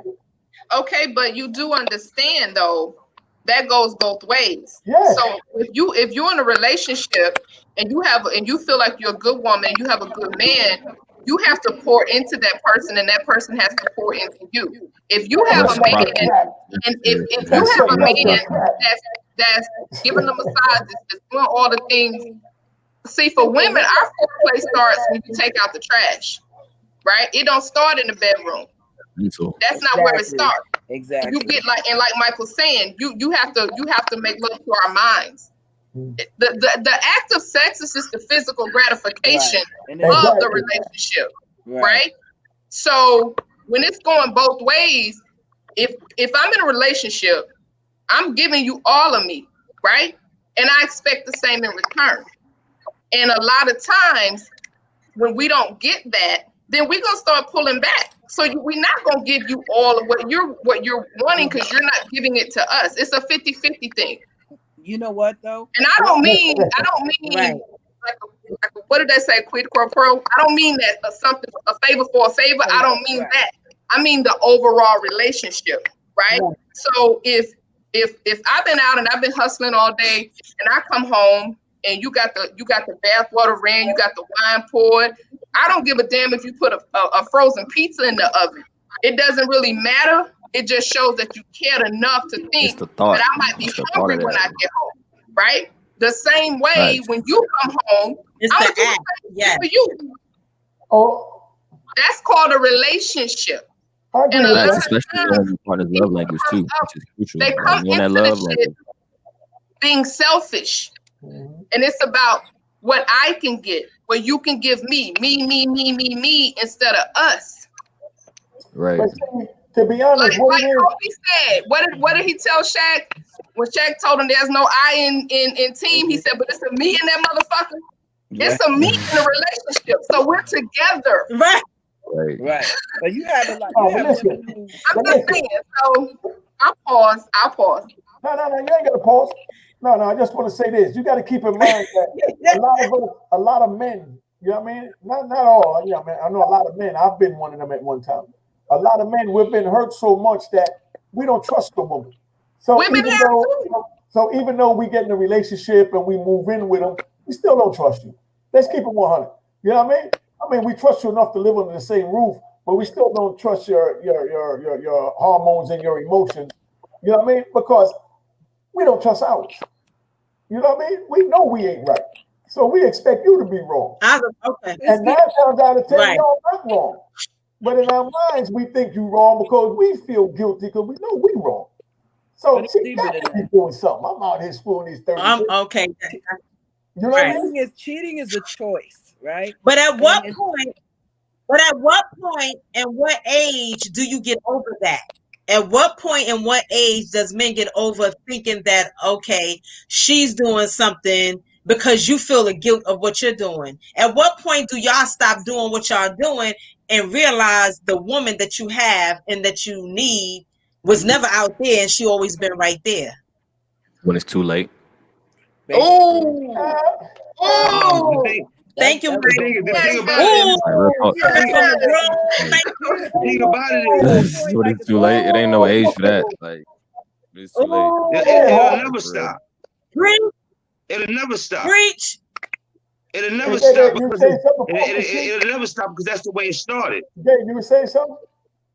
It'll never stop because that's the way it started. You say why do men lie? Why do men lie? Because they learned to lie. Because what happens is we call ourselves players. You say this guy's a player, that guy's a player. Well, a player don't lie. Because when we say we running down game means you respect everything. You know what I mean? Game no means I lie to you over here and I'll tell you another story over here. It means that you accept it. Now, but what happens is that we dealing with the erosion of character. You know what I mean? Character, the erosion of character is why we have so many people lying, why we have so many dysfunctional relationships, why we don't have more young men like this gentleman right here. You know what I mean? Because these relationships are producing weak children. These relationships are not producing children that are being nurtured to be strong men like this gentleman right here. I was in awe to see that a young man speak as particularly the way he's able to speak. But the reason why, because he has the balance. We growing up our children without the balance. Well, what do we teach them in the first thing? We teach the girls don't trust the boys and the boys don't trust the girls. So how are we going to teach have a cohesive unit if both group parties are being taught not to trust each other? What we experiencing is the implementation of what this thing is called racism. Because racism is able to move to our communities because we have weak families. Our communities are weak because our families are weak. Why our families are weak? Because how we first meet in intimate relationships are confused. We confused about what we want. We confused about what our positions. We confused, and this confusion is being passed on to the children. The children are being confused, and what happens is that so we wonder why when we hear the woman talk about buy a happy meal and getting the sex and this, that, and the other. That's erosion on both characters. The word mother. The word mother is so powerful. The word mother is so powerful that if you was a powerful woman, you was the mother of the neighborhood. That's why they have a street called Mother Gaston in Brownsville. That's why they had a woman called Queen Mother Moore, because the word mother has a significance to it. It's not something that you play with. It's not something that you throw around. You know what I'm saying? It's so is that we've reduced those words. We have not held up to those words, and we've allowed them to have some more than one meaning. So what happens, the true meaning is that we can produce young men like this young man Michael here. So that you know what, so we have a generation. So we set up the next generation so the next generation will be in power. But we too busy being self-centered. And you talk about these brothers that talk about they'll never change because they didn't learn responsibility in the beginning. So what happens is we got to teach them responsibility in the beginning. So because they're never going to change 50, 60, 40. They still playing games. You know what I'm saying? Why? Because you know what I'm saying? Because they have not evolved. Because one problem, you want the real truth? One of the reasons why black men act the way they act, because they don't have power. They don't have true power in society. They have play power. They have toy power. So they don't have true power in society. So being they have true power in society, that testosterone has to be released. That testosterone has to be released. So they release it on our sisters. They release it on y'all because they can't release it on the world. You see what I'm saying? So this is the problem. So what happens is when the brothers are able to start releasing that testosterone, to be able to act like men in the street, not go to work and bow down, because 90% of our men, when they're at work, they're bowing down. They have to kiss up to somebody to bring that check home to their babies. So what happens is that testosterone is not being released. That testosterone, and the only way he's able to release that testosterone is in the bedroom. You know what I'm saying? But now instead of this being a pleasurable moment, this is a competition moment. Instead of this being appropriation, this becomes recreation. So this is why what happens is that we coming into the whole environment with the wrong mentality. You know what I mean? Because the innate things is about, we want protection. The woman wants protection. The man wants protection. The woman wants to feel that physically, emotionally, financially, that she's protected. The man wants to be inspired. He doesn't need it, but his protection is that you inspire him. You inspire him to believe that he can do the job that you committed him to do. But what happens is that through the process, we get caught up with this, all this facade about talking about going romance and this, that, and the other. But the romance will disappear. Now the love will stay. The love will stay. And that's what's most important, because we caught up with two different things. We pushing together romance and love. Romance ain't got nothing to do with love. Romance is romance. Love is love. You follow what I'm saying? And what we have to do is, because we killing our children. What do we tell them from a very small? We killing them. We telling them, don't trust them little boys. You know what I'm saying? And if you mess with them, they gotta make sure they give you some. And they say, don't mess with that little pissy old girl over there, because she gonna give you something. She gonna give you the clap, or we give you a baby, this, that, and other. So we're not teaching our kids to be what they need to be, so they could be mothers and fathers. That's right. Because that's what we need, mothers and fathers. I grew up in a project. I grew up in a building. It was 4 fathers in the building. Yes. We got 4 fathers in the building. You see what I'm saying? So what happens is that now the men don't even feel they have responsibility. They say, leave it to child support, leave it to the this, leave it to the that. No, the responsibility is yours, and the responsibility is a lifetime responsibility. You hear people say, I don't watch the kids. I'm not watching no grandkids. Are you crazy? A lot of these young Are you crazy? You ain't watching the grandkids, so you want some Fruit Loop watching your grandchildren? But this is the mindset. This is the mindset we done gotten caught up with, dealing with our children and dealing with our families. Our families and our children, our youth is the most important thing. And if we approach relationships with a more sincere approach, and we approach relationships with a more educated appeal, we have more young men like this gentleman here, like Michael. We will have more of them. We'll be walking around the community and seeing that. You know what I'm saying? But we're not seeing that. You know what I'm saying? So it's incumbent upon us to start exercising the tools to make sure that we have young men like this in our community and young women. That's and I think that also with the when you brought up the children in the system, being part of the system and letting the system take care of it. As women and as parents, we have got to stop. First of all, the men have got to start taking care of their children, and the women have got to start allowing them to do so. Yes. And stop going and putting the system in your business, because as soon as you put the system in your business, it's all downhill from there. So as parents, you have to come together. If you have 2 rational people, sometimes men don't be rational and women aren't rational. Right. And if you're dealing with an irrational person, then of course you got to do what you have to do. You can't but we want to strive to not involve their system into bringing them into our households. Because what happens? Man doesn't pay his child support, his license gets suspended. I know every state is different, but every state has their rules. The license gets suspended. They can't drive to work, they lose their job. They lose their job, they can't pay the child support. They can't pay the child support, they go to jail. How the hell are they going to pay the child support locked up? And now they're in arrears, it's behind, and they never pay it. I know people that's in their 30s and their mothers are still getting child support because it's that far behind. That's right. And the people who are in it have grandchildren. But that's a systematic destruction of our communities. We have different entities inside our communities that determine the balance of our relationships. They determine the health of our relationships. Because these entities.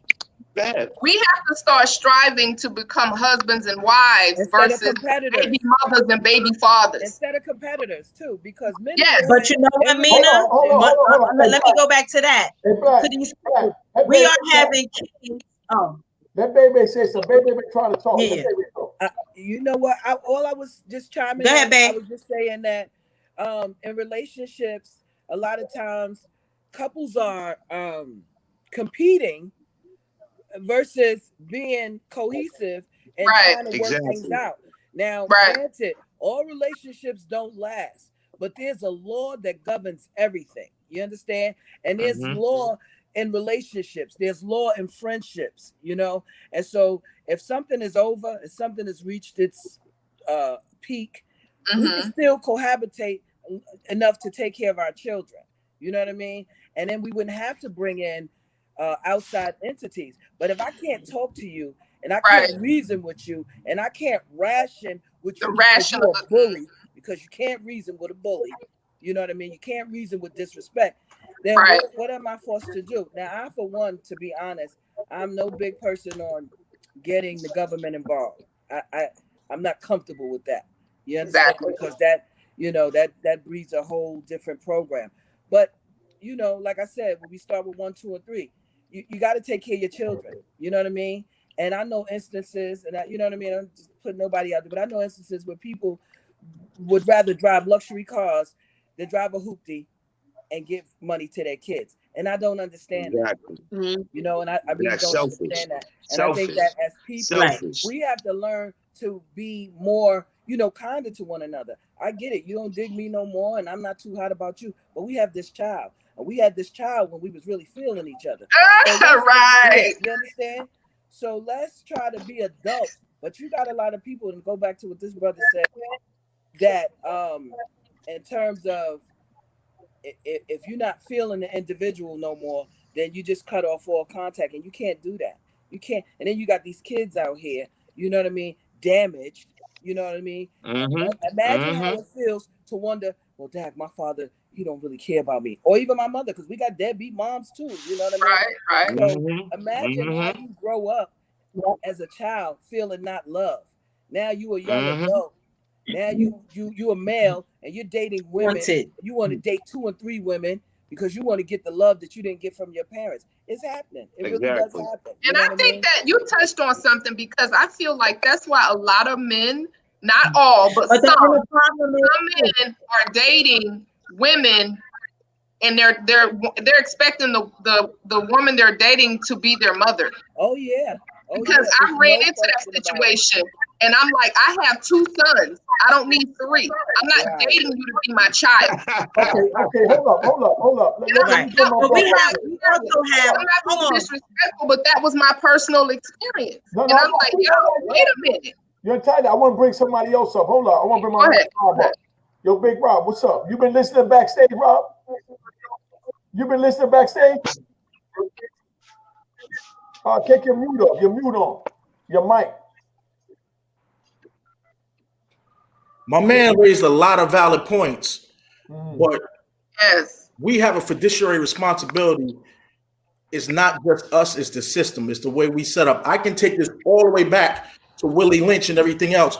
But if you look at it, it's the media, it's the press, it's everything. The white man has done everything they can to oppress the black family. And I made a whole lot of money off of music, more money. We lost him. Where you went? A lot of it is the music and it's the media. That's why they crucified Bill Cosby, because he was trying to buy a media platform so he could show us better. I love ratchet shit, Unique. You know I love ratchet shit. I love music, but we got to stop letting our kids listen to Cardi B and all that other stuff, because what that does is that promotes it's all right to be a whore. It's all right to shake your ass and get money. So it's not always just the black man, because the black man was set up to fail. We were set up from the beginning, from the system. From the system, we can go just back to in the early 90s. You get caught with 3 grams of crack, they're gonna lock you under the jail. But a white man to get caught with a whole 8 ball of coke, they're gonna slap him on the wrist and send him to court. So it's the system. Yo, big fact. We have to start as people uplifting each other. Somebody said there's no mothers in the community, there's no fathers. I'm fortunate, man. I came from a family, 2-family house, West Indian background. You get 5 pump across your ass, you act up, but we don't have it anymore. My father paid bail money to go to court fight their cases because they didn't know any better. They didn't have anybody. So this young man right here, he's like a unicorn. What you're doing right here, Unique, is a beautiful thing, because nobody is really trying to show us where we need to go. And if you don't know your history, you're not going to go anywhere. Where you going? That's right. That's right. Yeah. That's heavy. That's definitely peace, you know. But that's why.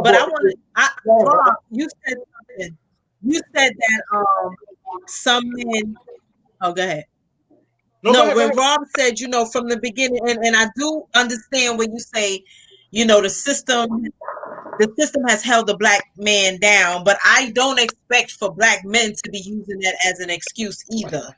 No, it's not. Like but playing the victim when it comes to certain situations. It's not, but where do we start? What's positive right now on TV? You don't see anything positive. There's no more Cosby Show. There's no more. No. Forget TV. Right. But that's where it starts, though. Why do we have to look at TV? TV is for entertainment. But that's how. But we're talking about grown people. I'm talking about at a certain age, you cannot. I'm talking about at a certain age for our black men. We can't let TV influence us at a certain age. You know what I'm saying? Yeah, and I want to go back to the baby mamas and baby daddies. We got to be careful who we having kids with. Plain and simple. That's it. Plain and simple. I hate to hear a man say, "Oh, I got to babysit my daughter." Babysit your own child. Babysit. You're not babysitting anything. That's yours. Right. Like I have a problem with that. I got to watch my 100% right, but you got to go all the way back. No, you just come and get your son. Go back to how it started. They trained us. That whole Willie Lynch syndrome is how to break a black man, how to break a slave. You take him away from his family. You demonize him. You take his manhood away from him. So we came a long way. We got a long way to go. We do have a long way to go. Respectfully, I want to step in real quick. Like OG, I feel like one thing we got to do too is like we have to realize like the black women struggle too, because even with like Willie Lynch and all that, we still got to look at James Marion Sims. Like, look at the father of modern gynecology. You know what I'm saying? Like, James Marion Sims was out here experimenting on our black women, snatching the black babies out the womb. That doesn't really get talked about as much. So I feel like one thing we definitely got to do is we also got to realize the pain our own black women been through as well. Because the thing is that trauma and that post-traumatic slavery disorder that carries on through generations and generations today. And then you still got the instincts, like the reflective and the muscular instincts that also come off that as well, which is what gets pushed off as aggression when that's just passion. You know what I'm saying? That's hurt. That's pain. We don't really allow our women to hurt. You know what I'm saying? Like with black men, the main thing that we really get put out there is like, hey, yo, hold him down. You don't really hear hold her down like that. Like, we don't get to acknowledge our women's pain as much. We kind of just expect them to take on ours too. So I feel like one thing we got to do within the black community as black men is acknowledge the black women's pain. Like we got to listen to it. You know what I'm saying? I feel like we got to do that too. No time to cry. You're right. Oh, no doubt. Because I'll be the first one to I would like to add to that. I would like. Yeah, women don't have time to do that. Well, the thing about it, this oppression is duality. It's destroying the men and the women. You know what I mean? Yeah. Because we balance each other out. There's a reason why slavery, why they separated us. You know what I'm saying? When they put us on the ships, when they had slave castles in Africa. So when they gathered the slaves and gathered them in slave castles. So there was a reason why the women were on one side and the men were on the other. But what happened was because the women were the inspiration. You know what I'm saying? First of all, in our innate culture, we all come from Africa. So innately, the women are the leaders. See, in the African culture, the women are the leaders. So what happens is that we are wearing shoes that don't fit. Like the brother said, Marion J. Sims, about how he violated women, and he became the father of gynecology. They labeled him the father of gynecology. A woman named Harriet Washington, a black woman named Harriet Washington, she wrote a book called Medical Apartheid. So it's about him, Marion J. Sims, and about 1,000 other doctors who have wickedly violated our people for the past couple hundred years. So we have to understand that racism, why we here is because this is the effect of racism. We are here because, you know what I'm saying, before we're talking about our families and we can't get together, and we see hundreds of years ago they had nothing and they had 35 kids in the family and just 2 mothers and fathers, and they was putting potatoes and string beans together. So what happens is it's something that a greater dynamic is taking a hold of our community. A greater dynamic is to take a hold of our mindset. Or there's a word called ethos. Ethos is the mindset of a community. Ethos is how people think, and how we think as a people has been influenced. There's a man named Edward Bernays. Edward Bernays is he was the director of CBS, NBC and ABC. His uncle was Sigmund Freud. He's the reason why we eat bacon and eggs for dinner. He's the reason why women smoke cigarettes in public. This man was a master influence. Him, Wilfred Trotter. He learned from Wilfred Trotter and Gustav Le Brun. But him and his man named George Creel and Walter Lippmann, they came up with this thing called the Committee on Public Information, because what happened was this is a committee to determine what we know. So what happens is that much of what we know and behave is getting sifted to us through propaganda. The propaganda machine. That's what the brother's speaking on. He's talking about one tool. The media machine. But this thing is aggregate. Aggregate meaning multifaceted. You know what I'm saying? Right. So what happens is we being violated through science. We being violated through law. We being violated through education. We being violated through housing. We being violated on so many accounts. When we got to understand something. When we see a police officer shoot one of us, that's because society says it is okay. And we'll say, well, how you gonna say he says it is okay? He does not lose pay. And you know what I'm saying? He gets to sit on the desk leave. They tell him to stay home. So what happens is that any of us who's been in the workforce, if you are getting paid to stay home, that is a blessing. So what happens is that they not learning the lesson when they shooting us, because it's okay. So we have to understand that we have to address our appearance, our imagery. You know what I'm saying? Our imagery is being distorted for $1 million, for a few shekels, for a few other people. But the masses of us are unemployed. The masses of us are racial profile. The masses of us are discriminated against housing, primarily by the images that the society sees of us. So, and our children don't respect us, because although we might be walking around by being able to purchase things, they know we don't have any power. They see we don't exercise any power. They see that the teacher has more power than you. They see that the doctor has more power than you. The policeman has more power than you. So when they start looking at power, we all seek power. Even in relationships, what are we seeking? Power. Women want to seek power. A man want to seek power. We want a strong woman. So the children want to seek power too. And they realize as a group of people that we are powerless. And until we start cooperating together so we can create our own corporations, then the children can continue to want to shift towards the power. We have to start creating the power amongst each other. And that power comes from respect. And that's the first important thing we have to do, is respect each other. Because once we start respecting each other and not having these superficial facades, because that's what we're giving our kids, these superficial facades that saying, you know what, put this on, this makes you special.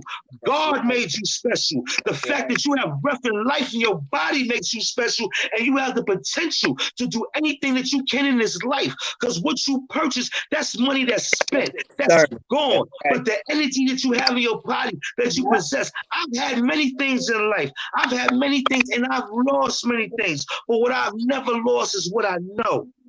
What I know is enabled me to open doors that money has never been able to open for me. And what I know has enabled me to sit at tables that money has never enabled me to sit at tables. So this is what we need to instill in our children, because we instill in this cash thing. You know what I'm saying? But you know what? You know, and then we got a ideology. Oh, we hustlers. Well, a hustler always is a hustler. But we turn up from hustlers to customers. Because how we making the money on the blocks, and all we want to do is go give it to this one and that one. You follow what I'm saying? What happens is you're supposed to turn that into some more income. You're supposed to turn that to more income, and then you play with the money. But you want it first to take play, then go play with it. So that's why we got to play people. We got to play children. Because what happens is nobody's taking anything serious. No one's thinking with the foresight. No one's thinking with the economics says the curve. You understand what I'm saying? And what happens is that, and I always say it, I'm like Malcolm X when it comes to Elijah Muhammad. Unique is thinking ahead of the curve. I'm always going to big the brother up because regardless of how he may come across, regardless how much he's sagacious, he is shrewd because he knows how he needs to get to his people. Black people, we like things in a certain manner, in a certain way. You can't preach to us all day. So you got to give us a little bit of this and a little bit of that. You know what I'm saying? The brother's bringing it to us so that we can digest it in the proper manner, so we can take it home and regurgitate it. You see what I'm saying? Regurgitate it to the people that need to hear it. Because what happens is that the truth don't need no support. And when you come in with the truth, baby, it'll slice through everything. Wait, amen. I feel like saying amen. I want to speak to what he was saying just really quick. Oh, I feel like saying amen. Amen. I'm in rock. But listen, he spoke facts, man. I felt like I was. Listen to this though. When you brought up about the money piece and how we're really big consumers. We consume a lot, but we don't own anything. We have the key to everything that you're talking about, the police brutality, having power. Money is power in America, right? Cash is king. Cash and credit is king. We have to start teaching economics to our community. And what I mean by that is you can't be walking around here with bad credit, right? You have to have good credit. You have to start there. Then you go get some more credit. And then you start buying up land. Because they're not going to make any more earth. There's not going to be any more land to be made. We have to start buying it up, and we have to start buying it up in groups, right? So think about this. If you've got 50 people, 50 melanated people, men and women, this person is has $1 million, not even worth $1 million, just has $1 million. And you take $1 million apiece, that's $50 million, and you go and you start lobbying. Okay, who's running for sheriff? Who's running for councilman? Because you have to start at your local government. Right? Who's running for mayor? Who's running for these? And then you go to them and you say, listen, Unique, you running for you want to be the sheriff? Okay, these are our demands. My 50 people with our 50 million will help you get in office. We will solicit our community, get you in office. But this is what you're gonna do for us. You're gonna stop killing us. That's what you're going to do, right? Listen. And also, hold on, pause 1 second. Police officers have to carry insurance. So when you were saying that they shoot us and then they get to go sit at a desk and they get paid, they have to have insurance. They carry and a lot of people don't know that. Guess what? If they don't get convicted, then it's very hard. It's very hard to get that money. Now I'm gonna touch on that's what I'm saying. That's where the money. Let me finish because here's what I'm going with. The companies that issue the insurance do a civil suit. Here's the thing, though: the companies that issue those insurance policies, that same 50 million that you have in your group economic situation, you go to those insurance companies, right? You can buy up all of the bonds that they own. Have you ever had a mortgage? Right, your mortgage to your house starts off with one mortgage lender. It starts off with one. They sell your mortgage from this bank to that bank, so they sell those policies too. All of the shit gets sold. Oh, it's just like bad debt. Bad debt gets sold. All that stuff. I'm just saying, they sell debt. You buy up those policies, and now you control those policies. So you have to be in control of it in order to. We're too busy trying to own everything. We want our name on everything. That's not what you want to do. You want to own nothing but control everything. Facts. Stop giving your kids LLCs for Christmas. Stop doing that. We don't have the knowledge. You got to do the knowledge. That's a good point, right? One at a time. Whoever go, one at a time. Yeah. God ain't making no One money. of the Rockefellers said that own nothing but control everything. Absolutely. You gotta have money to control. The irony of that? You know the irony of that? The Rockefellers are the original owners of the Dunbar. Right there on 150th and 7th Avenue. The Rockefellers, they created the Dunbar. You know what I'm saying? They created the Dunbar as a front game for affordable housing, right? Then what happened? The depression hit, the stock market crashed, right? And they left the people holding the bag. You follow what I'm saying? So the thing about it is that we gotta understand something. When we looking at stock market and bankers and this, that, and the other, we talking about the real gangsters. Because what happens is, if you're a gangster, what happens is you take somebody money and you don't pay them.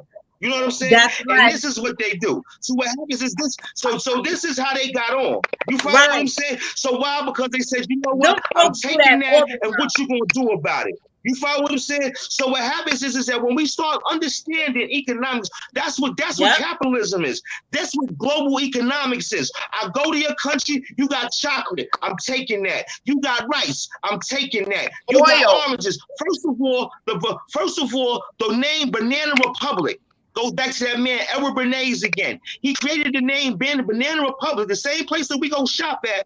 He said because we had the Dole Fruit Company wanted to control Central America. So when they wanted to control Central America, he went on a propaganda campaign, and he said, you know what? Call it a Banana Republic, saying that the guerrillas are being charged if we don't keep it charged, if we don't stay in charge. So what happens is we have to know the negative connotations connected to much of the things that we embrace on a daily basis. You know what I'm saying? I'm gonna let you embrace on something. I'm from Harlem, right? And all of us from Harlem and New York City, we've gone to the Bronx Zoo. We've gone to the Bronx Zoo in some way for trips, and you know, for some reason, whatever. But we do not know. We are unaware. We are cognizant of the fact that they kept a black man living in the Bronx Zoo with a monkey in 1904. His name was Oda Banger. So what happens is when you're appealing to some people for some morality, these people have no morality, because what happens is this was to prove Darwin's theory of evolution. You see what I'm saying? So, and let me tell you something. If I tell you something, don't believe me. Go look it up. Prove me wrong. Right. You follow what I'm saying? Absolutely. So if you look it up, if you go look up Oda Banger, OTABENGA, they made him force him to live in the Bronx Zoo with a monkey. See what I'm saying? So what happens is that we have to, just like the woman said, we have to start creating our own. We have to start setting the politicians that say, because Thomas Paine says this. Thomas Paine was one of the founding fathers of this country. He said that when your government doesn't represent you, then you need to go get a new government. You understand what I'm saying? He wrote this book called The Age of Reason. You understand what I'm saying? And this was a Caucasian brother. So what happens is that we as a people have forgotten that government is supposed to represent us. They're supposed to work for us the same way the waitress works for us as a restaurant. But what happens is we don't forget. Right. You know what I'm saying? We don't forget. Because we're not holding them accountable. That's right. You understand what I'm saying? I want to touch on something. I saw a comment where someone said that they don't sell your mortgages, they leverage them. A little bit of money. No, they sell. Let me tell y'all something. Right. I just wanted to clarify the comment that somebody had down there, that they do sell them to each other, right? And whoever's buying them, they're the ones that leverage them. So they absolutely sell your mortgage. They sell mortgages. They do. Yes. Because I've owned two homes in my lifetime so far, and your mortgages get sold and they get leveraged. You know where they get leveraged? They get leveraged on the stock market. That's where your shit gets leveraged. It's in a portfolio. A bank user keeps on its portfolio. Let me say these two things.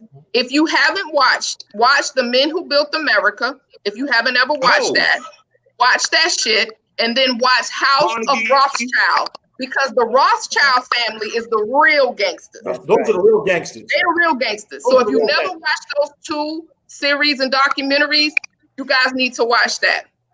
It's deep. Well, I'm expand on that. Can I expand on that for you, ma'am? Can I expand on that for you? I'm expanding on what she just said. So let me explain it, because you dropped the bomb. So let me make it so it explodes. See, the Rothschilds is the dynasty of the Rothschilds are the dynasty of Europe. See, they the old guard. You follow what I'm saying? That's the Bank of England. They the old guard. That's the old guard. See, what happens is that when you came over here to America, Carnegie, Vanderbilt, Rockefeller, and the rest of them, they wanted to build monuments to themselves. They wanted to mimic Europe. They wanted to duplicate it. That's why you got Mount Rushmore. That's why downtown 110th Street look look the way you look with all the columns and stuff like that, because they wanted to build their own monuments here. They wanted to mimic the old country, because that's why they call it over there the old country. Well, if you knew anything about it, it's the new country, because that Alki Boulan, which is the original name of Africa, is the old country. Do you understand what I'm saying? So what happens is them Carnegies, the Vanderbilts, and the rest of them, they came and they manipulated. And how did they get on though? They got on through technology. Yes. They got on through technology. They got on through gasoline, through electricity, with Nikola Tesla and the rest of you follow what I'm saying? They got oil. Exactly. You know what I'm saying? So it's steel. Because what happens is, what he started doing, they started building cities. If you go to old buildings right now, you'll see Carnegie Steel in the buildings. Yes. You know what I'm saying? So what happens is that we, you know what I'm saying? We got to understand that we were the last. They already milked the cow. The cow only got nothing but squirts left. They milked the cow by the time we came in. Even in New York City, all of the industries are already taken by certain groups of people. You know what I'm saying? You know, certain groups of people, I'm not going to name them. They look lighter than us, but they got the fashion industry, the dentist industry, the law industry, the hospital industry, whatever industry. And by the time we got here, there was nothing left. They said, y'all be cab drivers and mop the floor. But what happens is that when they brought in immigration, see what happens in 1964, they passed the Immigration Act, right? But in 1965, in 1964, they passed the Civil Rights Act. In 1965, they passed the Immigration Act. So what happens when we get mad and say, well, why are all of these people coming over here and doing us? Because they gave them some allowances right behind when they gave you a front game like you was equal. You understand what I'm saying? So what happens is that now when we start understanding what is the reason, why are we in these situations, it's because it's policy, public policy. The policies, you know what I'm saying, these amendments, these things end up being intrusive on our lives. They end up making our wallets smaller. Adam Clayton Powell said, each American respects the law according to his wallet. You understand what I'm saying? That's what Adam Clayton Powell said. So what happens is that we got to understand that this is nothing new. We keep trying to appeal to somebody who knows more about us than we know about ourselves. But we need to understand this whole type, the three branches of government, because that's what the ladies talk about, legislative, judicial, and executive. Because what happens is that these are the things that we're cognizant of. We walking around as children. You want to know why these men at 50 and 60 years old will never change? Because they still worrying about what LeBron and them doing. They still worrying about what Kobe was garbage dead. Kobe gone. I'm sorry. I don't even watch sports. But you know what I'm saying? They're still worrying about what these do. They're groupies. So you sleeping with a groupie. If he's sitting there worrying about what this other dude doing on the basketball, he a groupie. You understand what I'm saying? So subconsciously, now of course he ain't gonna say it. Of course, he's not going to say a groupie, but what happens is that I ain't got the time to be sitting there worrying about what somebody's stats is. I mean, even if I enjoy watching the game, that's his business about his personal stats and this, that, and the other. But this is what the brothers do. They've been doing it for so many years. You know what I'm saying? So what happens is, if we want them to hold them accountable, say, start telling me what the gross domestic product is. Start telling me what the three branches of government is. Don't tell me what the Kobe LeBron did last night. I'm sorry, Kobe Bryant. I'm sorry. That's the last time I watched basketball. But see, hold on. Being that you went there, you know they got the big election coming up in Atlanta. Election coming up in Atlanta that a lot of people don't even think about. And, my girl Mina in Atlanta. Get them together. The meaning of that election is that decides who controls the purse in America. Right. Exactly. Who controls the wallet? You know, who controls the country? You know what I mean? Because right now, the cat they got up there, you already know Big Mitch, you know what I mean? He blocks everything. You know what I mean? He got everybody holding strong, blocking everything, so nothing can pass him. So right now, if the Democrats get the Senate, it's gonna be a whole lot of changes, but it ain't gonna really different ball game. No, but it's not gonna really make no difference because the Republicans and Donald Trump got a chance to stock the courthouses. Do you know that 1 out of every 4 federal judge in America was appointed by Donald J. Trump within the last 4 years? Yeah, because stop. Think about what I said before we speak, man. Which is crazy. The judges around the country. No, I think 1 out of every 4 judge in the federal court was appointed by Donald J. Trump within the last 4 years. That's a That was lifetime the of infrastructure. He left. And That they means don't even trouble, say trouble. No, what I'm saying is, so America is getting ready to change. You know what I mean? The same way they use the mandatory minimum to lock a bunch of us up. That's how they got the 26 out of me and so many other brothers. They get ready to come up with a whole new magic trick for you. Yeah. You gotta believe that. Mm-hmm. You know what I mean? And that's what he tried to do. That's what he wants to do. 1 out of 4 was appointed by him, and every last one of those 1 out of 4 is Republicans, is conservatives. Mm-hmm. Right. You understand what I'm saying? Who cares about the purse only? You understand? And the president produced purse for the minority. Wasn't it like 200 judges or something like that? What was the number? Nah, he put in over 200.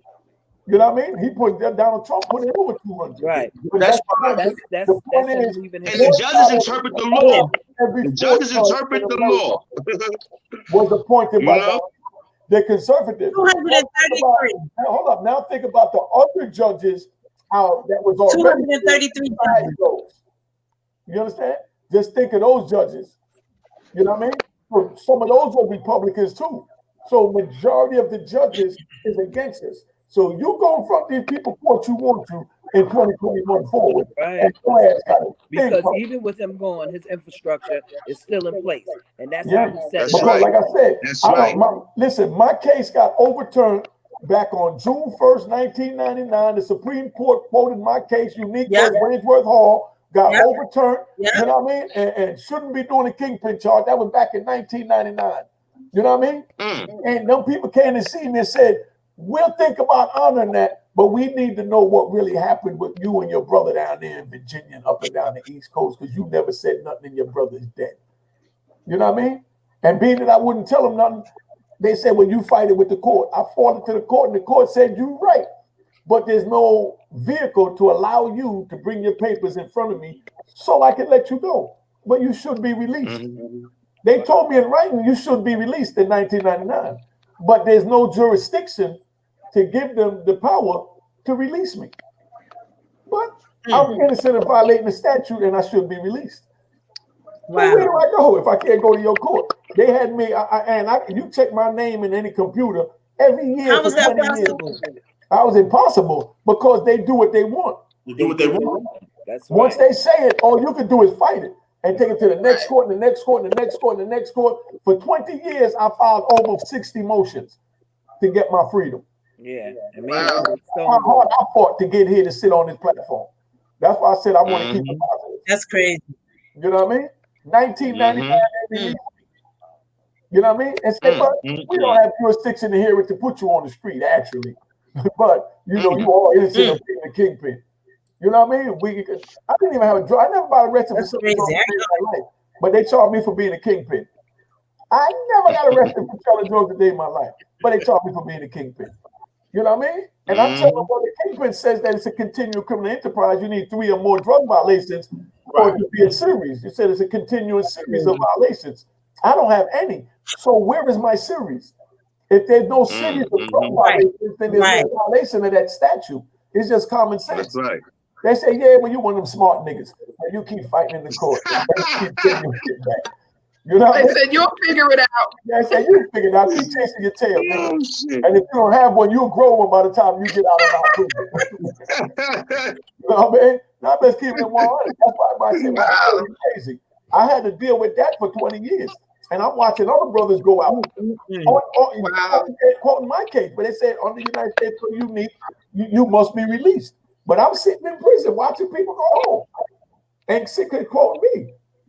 I had dudes whisper in my ear, man, if that was me, I would kill myself. I don't know how I go to sleep thinking about some shit like that. And that was dead shit. They thinking I contemplated it so no, we could have a conversation and have a mercy killing together or something. But I've been saying, but I've encountered all kinds, and I just looked at them and said, man, it's just real life. They locked me up for the war on drugs. You know what I mean? They locked me up for the war on drugs and charged me as a warlord. Nigga said, they're not trying to let me go that easy. I know that. Let me go to 2 of these programs and show these people that I changed and we try to go around. And that's what got me out. But Uni, and they're doing the same thing that they did to you guys in the 80s. I mean, obviously selling drugs was a choice, but they purposely flooded the community with the shit for you to sell it. First of all, to pay for the war. First of all, you talking about Oliver North and that whole Contra scandal, and then lock you up exactly with life sentences, and they're doing the same thing now. Essentially, they're doing the same. It's like they always entice our people into crime because they know a lot of people are poor, desperate, disenfranchised. They do, because look at the way the black neighborhood structure is set up. Because if you go back historically, you have to look at redlining and blockbusting. You take redlining, you already decide which areas of the city you're not going to insure. Then you take blockbusting, and then you got the plight of white flight. So then you got people dropping the prices in these white neighborhoods, and then you're moving black people in, and then you're redlining those neighborhoods and districts off. Therefore, you're already cutting off the life and everything that's essential to that neighborhood. You're cutting off the sanitation, which is why black neighborhoods now look dirty. You're cutting off pretty much you're cutting off businesses. You're lowering the property value. So now any businesses that are there are ones that locate off of low property values. That's why you got the most liquor stores and the most gun stores within these neighborhoods. Then you got the Asian and Chinese restaurants, and then you also got the Asian boutiques that go into these neighborhoods. And then we have to leave our own neighborhoods to go to work. We have to leave outside of our neighborhoods to go to work. But this young man is brilliant what he just said, because I caught on to that a long time ago. I bought 8 buildings in Baltimore for pennies on the dollar, $10,000, $9,000. John Hopkins is building hospitals in Baltimore now, and they're building youth centers. I got Jews leaving notes on my door all the time. Yeah. Property cash, I'll buy your property cash. Hell no. I ain't selling. Yep. I ain't selling, because I'm going to take that equity and I'm going to go buy me something else. A lot of people don't know. I worked on the stock market. I was vice president at Merrill Lynch for almost 7 years. So I know exactly how the market works and how they play and this and that. Now I'm gonna tell you a new thing. A lot of brothers is getting involved with Bitcoin and all that other stuff. Yeah. I can send you all an article. The FBI has just developed a task force to Bitcoin and cryptocurrency because they see too many of us getting involved in it. They can't track the transaction. Nope. So and then defeating the purpose of what cryptocurrency is made for in the first place. The IRS is setting a trap for the Bitcoin buyers as well. The IRS is. I read that article yesterday. The IRS is getting involved too. So what I do, I bought Bitcoin, I bought XRP, I bought all that shit, but I'm going to pay my taxes when I cash that out. You see, you would have said something about property and stuff and land. I done had 3 of my mortgages sold already. But I was locked into an interest rate where they couldn't change it, so they just keep selling that. They just keep selling it, and they reinvest the money. Right. So what we have to do, right, as a people, like we're all here politicking collectively, we need to figure out a way where we can start some kind of investment club. It's too much talking. That's all we really do. All buy property and go sit on it. I don't care if it's a shelter or building. Just pay the taxes and sit on it. You know what? God ain't making no what? Let me tell you this.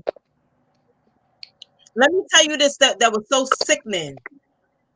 Like you said, Rob, it will make, number one, I think that the other color folks, they are very intimidated by us. We are a powerful people that just do ignorant shit sometimes. Everybody did those scams this summer, PPP. Oh, they go down. Grant money, right? Everybody did it. You know what I'm saying? No, but the thing that ain't what I'm talking about. You got the money, and Cartier was so. My girlfriend told me Rodeo Drive looking like. No, you're not lying. It looks like Rodeo Drive. They don't what I'm saying, like, yo, y'all got all that money and gave it back to Chanel, Cartier. Like, oh, yo, that's that igga shit. The N word, I can't. It boils my blood. But that's how they program us. They bank on that. To stunt.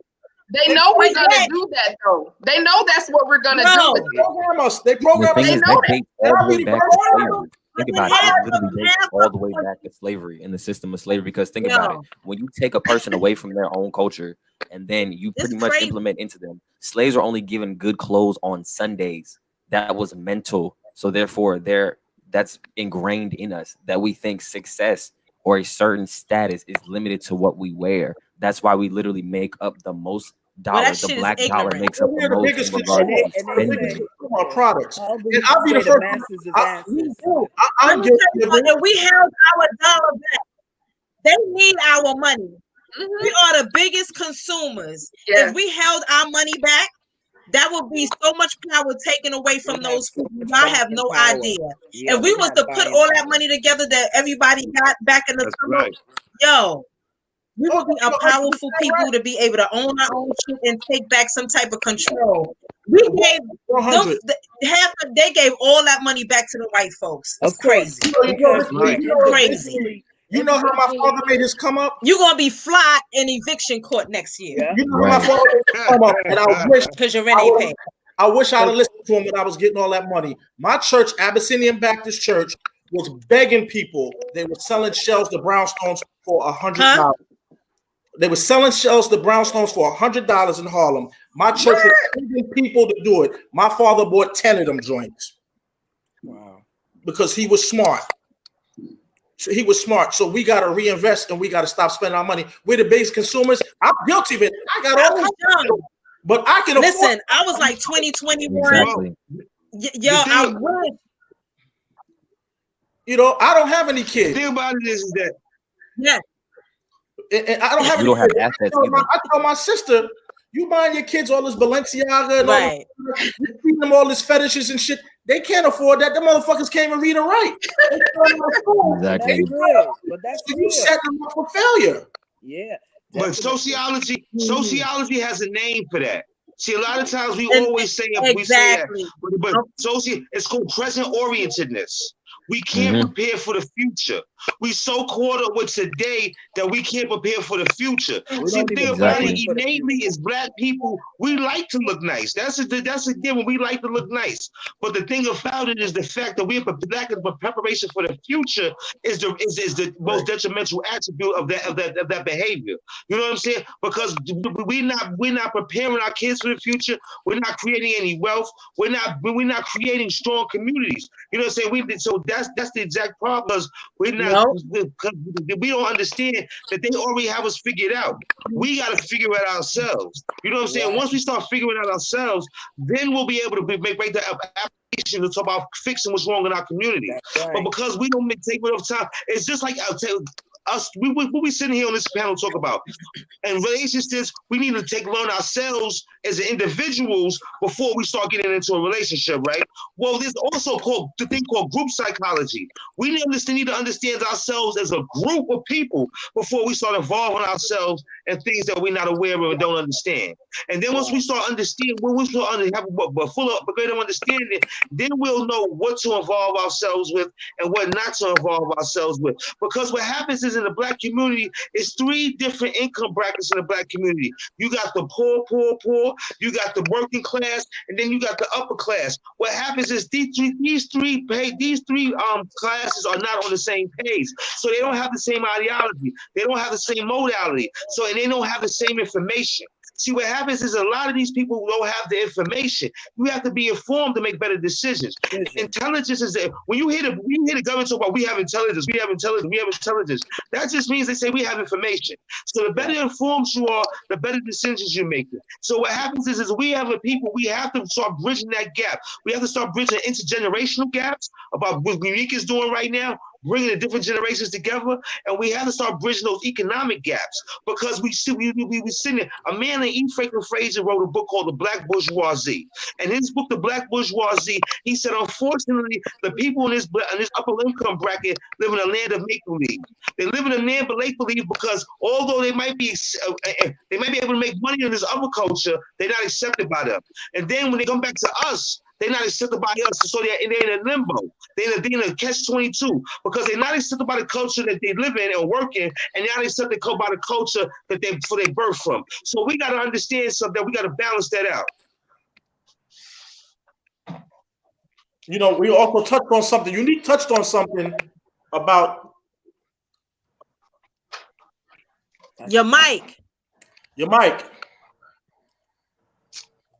I said, what are some solutions? Let's start with Rob. What are some solutions to these issues that we Black unity? You touched on it. We have to be realistic Black within unity. solutions because solutions I believe within solutions work and operate on a spectrum, the same way intelligence does. So within things on a spectrum, one of my mentors and like one of my OGs taught me this.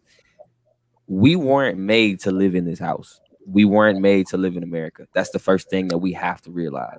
So one thing that we have to do is we have to know how to paint a room without adding certain pictures to it. There are some things that are not going to be accomplished within this generation. So therefore, we have to focus on things that are tangible and applicable to this generation, and most of all, applicable to ourselves. So one of the first things that you can do to help people as a whole is to help yourself as an individual. There are too many people in this generation of consciousness and Black consciousness who think they can educate and help a people without having any assets or securities for themselves. That's the first thing that has to be done. That's where we get a lot of these false prophets and a lot of these people who don't really have any direction of where they're going. Being pro-Black is great. Black unity is what we need, but you have to have that Black unity within yourself, the consciousness and awareness of yourself. You have to be accountable within your own spending. Realize that your Black dollar is a part of the Black dollar that makes up the trillions of dollars that go into this country. So therefore, the first thing you have to do is implement the discipline you would like to see in your people within yourself. We cannot keep trying to implement the discipline of all of these people and thousands of people, but yet we still want to go buy the next pair of Jordans. We still want to go buy the next pair of tennis shoes. We still want to buy TVs. You still want to participate in Black Friday and all of these things that weren't originally created for you in the first place. So the first thing that has to be done is a financial discipline within oneself. Set a budget for yourself. Amen. Train yourself. Discipline yourself for your budget. Stop being used to instant gratification, because that's one thing that every generation of Black people has fallen victim to, is the instant gratification that we need, but not the instant gratification that we want. We want everything. We want too much. We want things that have designer brands, but we will still not go into our own communities and invest in those same things because they're too expensive. No, they don't have the notoriety that the system has placed on you. The notoriety that you get from the media saying, I need a new Chanel bag, is the same notoriety that's going to make you look down on your brother or sister who is selling the exact same thing and probably at a better quality or even give it to you at a better price.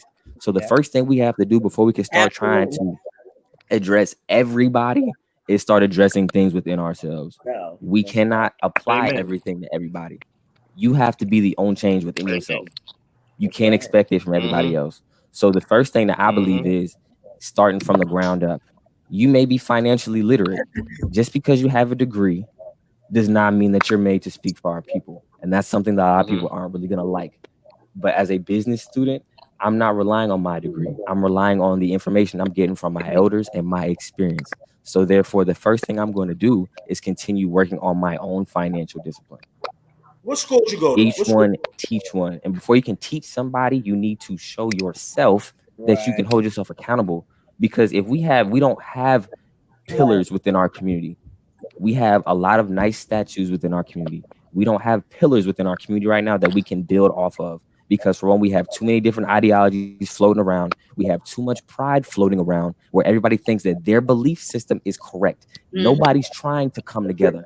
That's why you can preach Black unity for days, but that doesn't mean anything. You can get opposing sets in the city to tie flags and bandanas, but as long as those two little homies are still beefing over that issue that happened a couple weeks ago, there is no such thing as unity. It's a facade of unity. So therefore, we need an actual concrete foundation of unity before we can start applying everything to everybody else.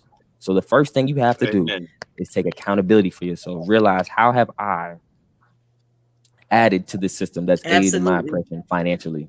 What are you doing? What irresponsible financial decisions are you making? Fix them, and then tell somebody else and walk them through the process. Be patient, because this is not going to happen overnight. When MLK had us shutting down the bus system, that was Black unity, because we all knew what we wanted. There are too many people who are like, oh, I want this, I want this, I want this. There is no common goal. Black unity cannot be the only common goal. You can find Black unity. There is Black unity, but there's not enough Black awareness and Black accountability that we're taking for each other, because we all deflect every single thing that comes towards us. So the first thing we have to do is look at ourselves and not our people. That's one of the best solutions that we can do, is applying things to ourselves first. And I agree with that wholeheartedly. That's why, like I said, and being accountable, absolutely. When I came home, absolutely, I took responsibility for my own actions. You know what I mean? I know what I did. You know what I mean? And I made sure that I let it be known that I know I poisoned the community. I know I destroyed the community. And I know I was a menace to the community. You know what I mean? But, you know, I laid down for 26 years. And I rehabilitated myself and I got myself an education. I came out with something to offer. You know what I mean? To, you know, instead of just sitting there on some, you know, spent all that time and didn't get anything out of it. You know what I mean? To me, I would feel like I lost. You know what I mean? So even though I sacrificed 26 years, I believe I won. You know what I mean? Because I'm out here, you know, and I feel that I touched someone. I've got a lot of positive DMs. I got backed up DMs. You know what I mean? From young men and women who hit me up that, you know, they feeling what I'm doing, you know, and, you know, that's why I push forward. But, you know, it's like crazy. So let's get back where we was at. Now, what they say, oh my gosh, this guy has me feeling a way. Like, what do we next after the accountability? Like, he has me ready to start a different kind of movement. You know what Big Michael said. You know what we do next? What we do next? Oh. Yeah. Go ahead, huh? But Unique, you raised a good point. Let me tell you something. This is what it is, right? The last time before Mike went, let the Rob go. You raised a good point about what's going on in Georgia and stuff. We got to get out there and vote and put the right people in office. I just finished beefing with a homie. He did, I think, like 20 joints in the state. He got all his rights restored, and he's worried about, well, I want to get my firearms right restored. I'm like, yo, dude, go vote. You know, people died for us to vote. Go vote. We got to get out there and we got to vote these son of a guns out of office. That's the first thing we got to do. Because if we don't have the right people in the office that's going to walk the walk and talk the talk to us, we are screwed. The young man talked about financial accountability and all that stuff. That's important too. But we got to make sure that we go out and exercise our right to vote and we get the right people in office. Unique, I think you should run for borough president of Manhattan. I'll support you on that campaign. For real, we got to go out and vote, man. We got to go out and vote, and we got to get the right people in place. Let me tell you something. I'm not 100% for Kamala Harris because I see how many black men she crucified as a prosecutor, put in jail, but it was better than what we had. So we got to work with that. We got to work the vote and get our own people in office. If we don't exercise our right to vote, then we can forget about it, man, because we're getting that much at the table, and we got to take it before they take that away from us too, so we can get our path forward. Especially local elections. The voting accountability is important, and the voting is important, but we must increase our financial literacy. We have to do that. Yes. Hold on. Let me say this. Pause. Let's take this to the root of all of that, man. Mm-hmm. Let's take to the root of all of that. You know, I'm gonna take it somewhere else. Right now, Mina, right? Yes. What you're saying is correct, but those same finances is going to bring forth funds, right? Right? Power, though. Bring forth money, funds. It bring forth money. But more important than that, power. But that's the point that I'm making. It brings forth money. You know what I mean? I'm not saying just go be greedy and buy things. I'm saying strategically, you leverage it. You leverage your money. Okay, please let me finish. Now, what I'm saying is that's going to bring forth money. You understand what I'm saying? That money is power. That power that you need, you know what I mean, is a lawmaker, is a legislator, someone that writes the law for how your money will be used to be beneficial to get you the bag for your great-great-grandkids. That's what the money is supposed to do. It goes into legislation. You know what I mean? That's right. That's right. How powerful this is. And I'm going to give you all a quick one. I shouldn't even go here. I'm going to go here real quick because I like this panel. This is a really intelligent show from some grown folks talk. This is some real grown folk political talk. Now, Donald Trump is getting ready to leave office. He's got a thing where he's raising money to fight that it was an illegal election to go towards his campaign. He lost the election. He has no more financial campaign. But right now, he has $270 million that they gave him, and that was 2 days ago. So who knows what it is now, but that's going up.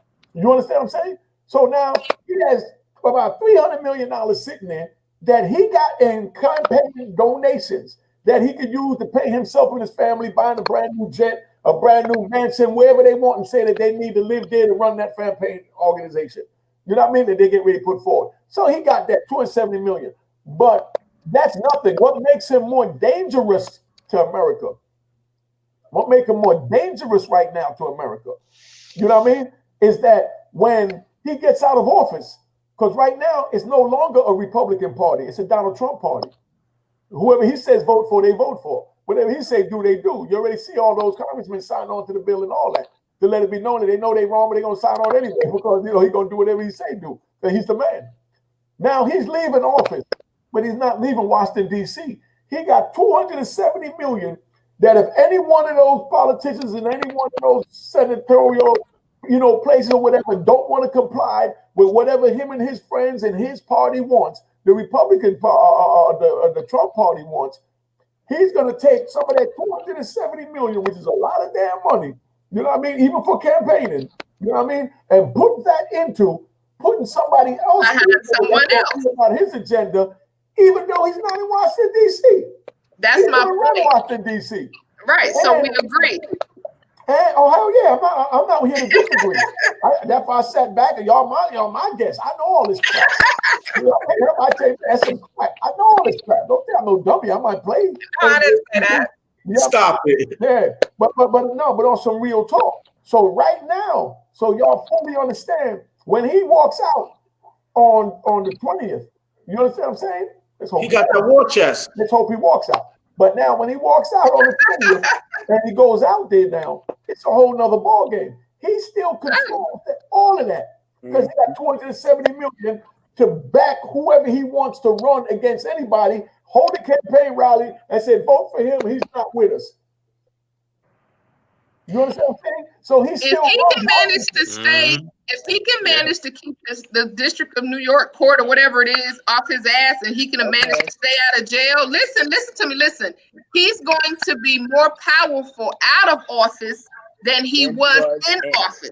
But Mina, they will never indict a sitting president or ex-president, especially a white man. He's not going to jail. Yeah. I mean, I don't know. I'm just saying.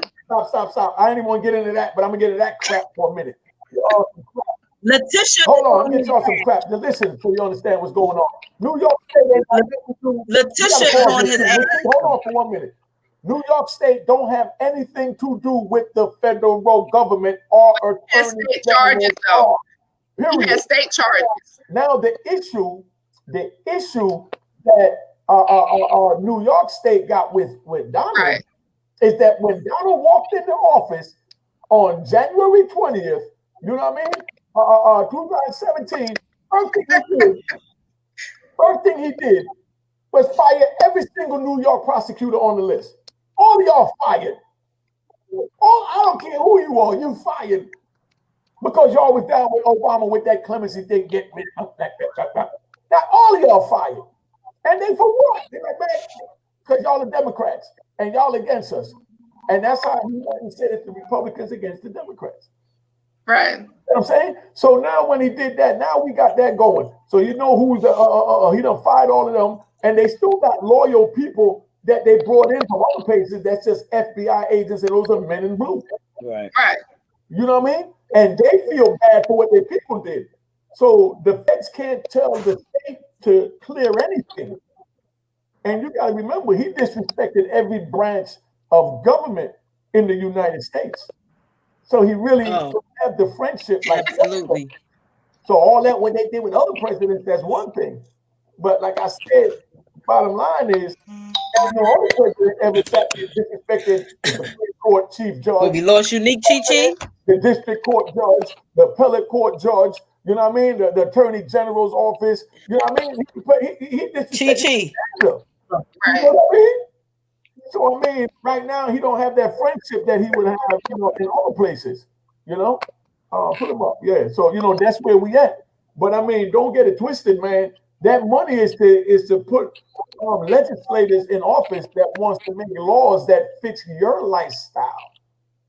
Right, exactly. That's it. You know what I mean? You don't care what color they wear. You don't care about nothing. You care about, yo, you gonna do something to make sure I get more money so my great-great-grandkids, I ain't gonna deal with niggas like Unique. You know what I mean? Well, I don't have to keep them around the hood and things like that. I can go open a nice project. I mean, nice community center in the suburbs. What are you gonna do for me? Yeah. You see what I'm saying? But you gotta say that in the big house. I want to shut it down. I mean, Yeah. Oh no! Listen, man, you shut it down for real because you gave them the game. You know what I mean? The thing about it is that's the game we really understand. Because what happens is that when we talking about the money in the United States government, they just created $2 trillion out of nowhere. You know what I mean? And they gave us $1,200. You know what I mean? So what happens is that poverty is here because they create poverty. They just show you they can alleviate it. You know what I mean? But it's here because they want it here. Because what happens is when you have hungry people, you're able to manipulate them. That's part of what the French Revolution was about. You follow what I'm saying? They teach us the French Revolution, right? Because what happens is you got Robespierre. You had a whole bunch of fussing going on in the government. You follow what I'm saying? But what happens at the same time, you had the people starving. So they always run, as long as the government can fight and this, that, and the other, let them fight. But you got to make sure that the poor people eat. Because if the poor people don't eat, then they going to come for blood. So they give us a little pittance. They give us a small little this, that, and the other, just so we won't come for blood, just so we won't educate ourselves. Because all of us so learned about the French Revolution, but never knew why. They only just told us about Marie Antoinette and let them eat cake. But they ain't understand about Jean-Jacques Rousseau, Voltaire, and the rest of them. And Erasmus and the rest of them.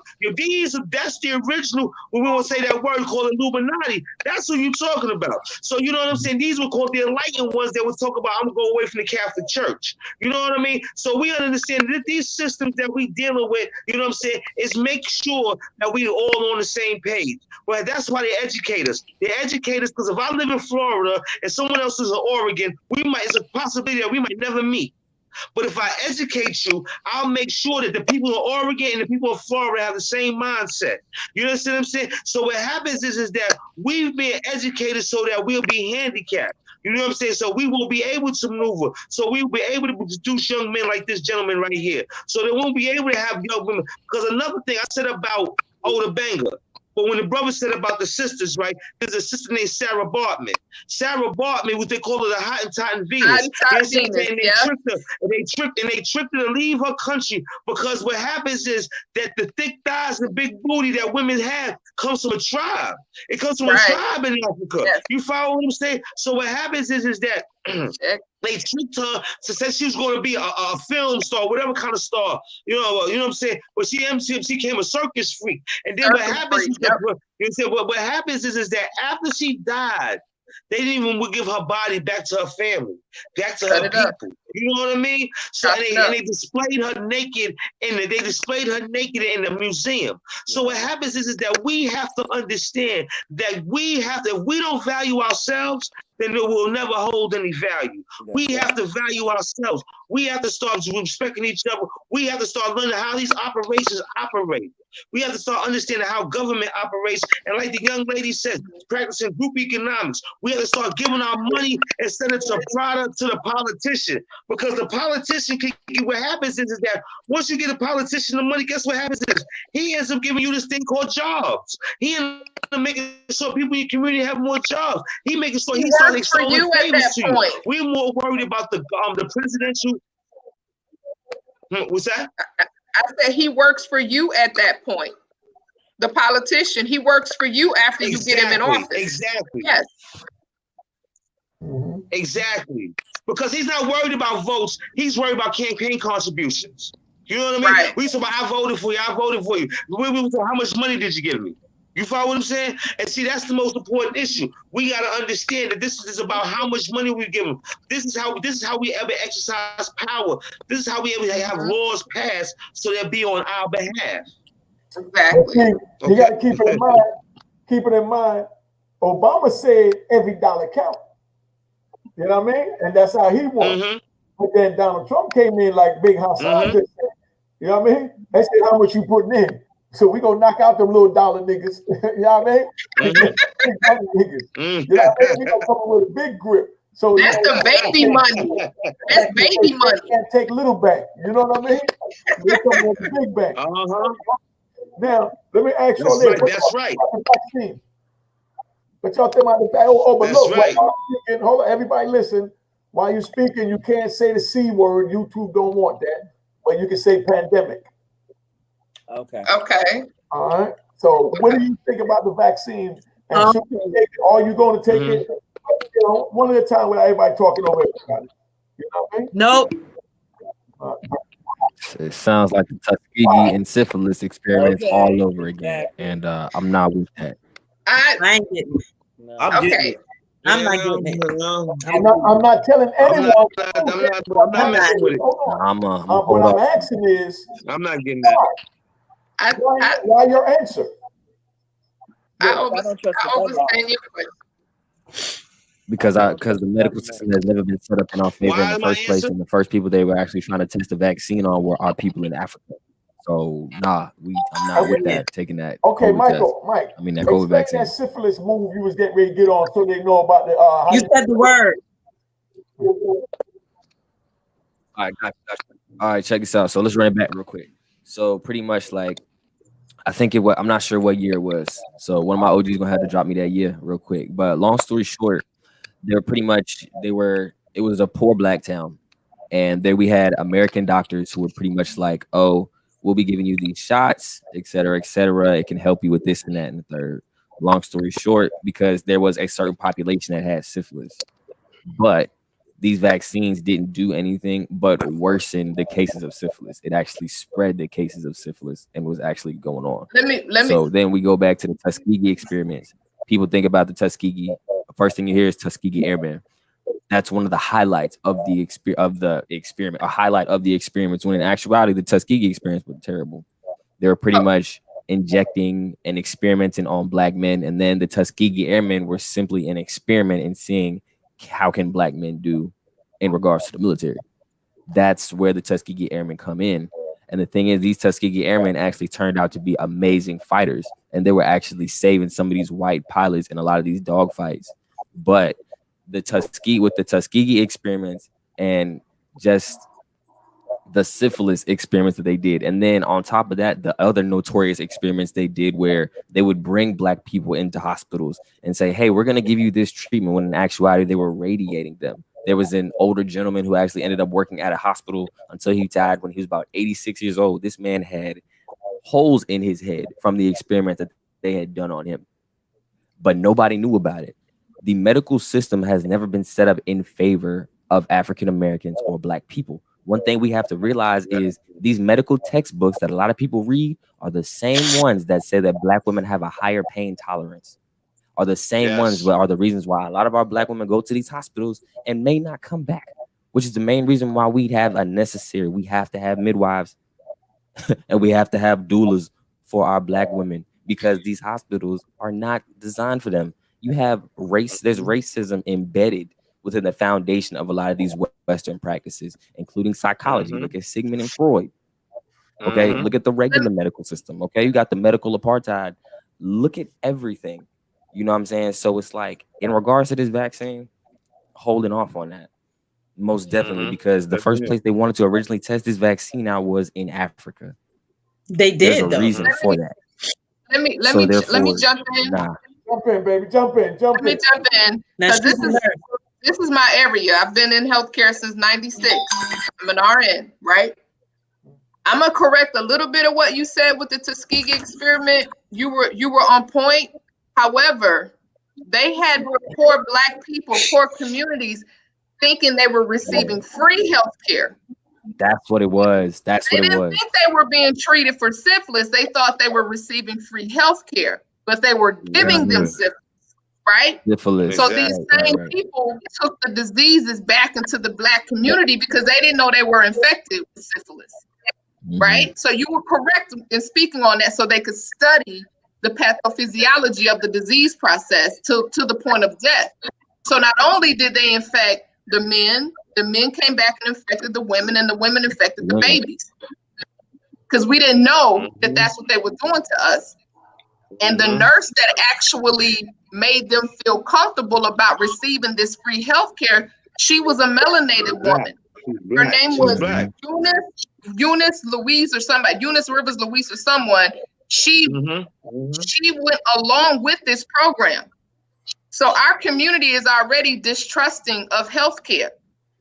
And who is that? Who are they saying who's the Black woman who made this COVID vaccine? It's a Black woman.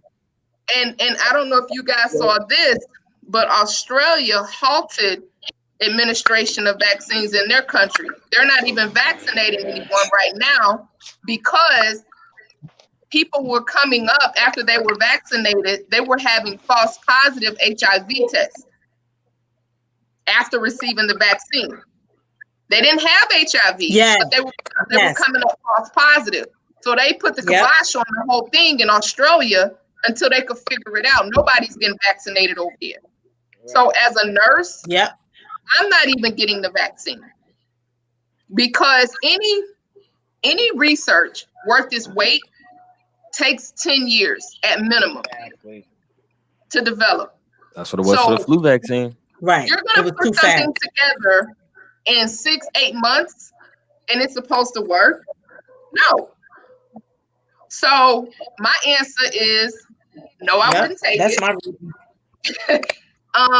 Because I feel like because think about this, pushing vaccine, but no one's pushing vitamin D, no one's pushing zinc, no one's pushing elderberry, flaxseed oil, sea moss, exercise, lose weight. No one's pushing you to boost your immune system and get your body together to be prepared to fight.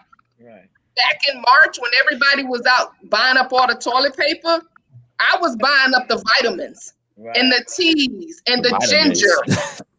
You understand what I'm saying? These people were out snatching up toilet paper. I'm like, what you're gonna fight a health condition with toilet paper? Right. Made no sense to me. Right, we got all the other there you go. And so I have a certain, what did he say in Taken? I possess a certain set of skills. I have a certain knowledge base that I'm not interested in that right now. So my answer is no, but I had to kind of explain that to Ski experiment. Hey, hey Ron, break them pills down, brother. Break that down.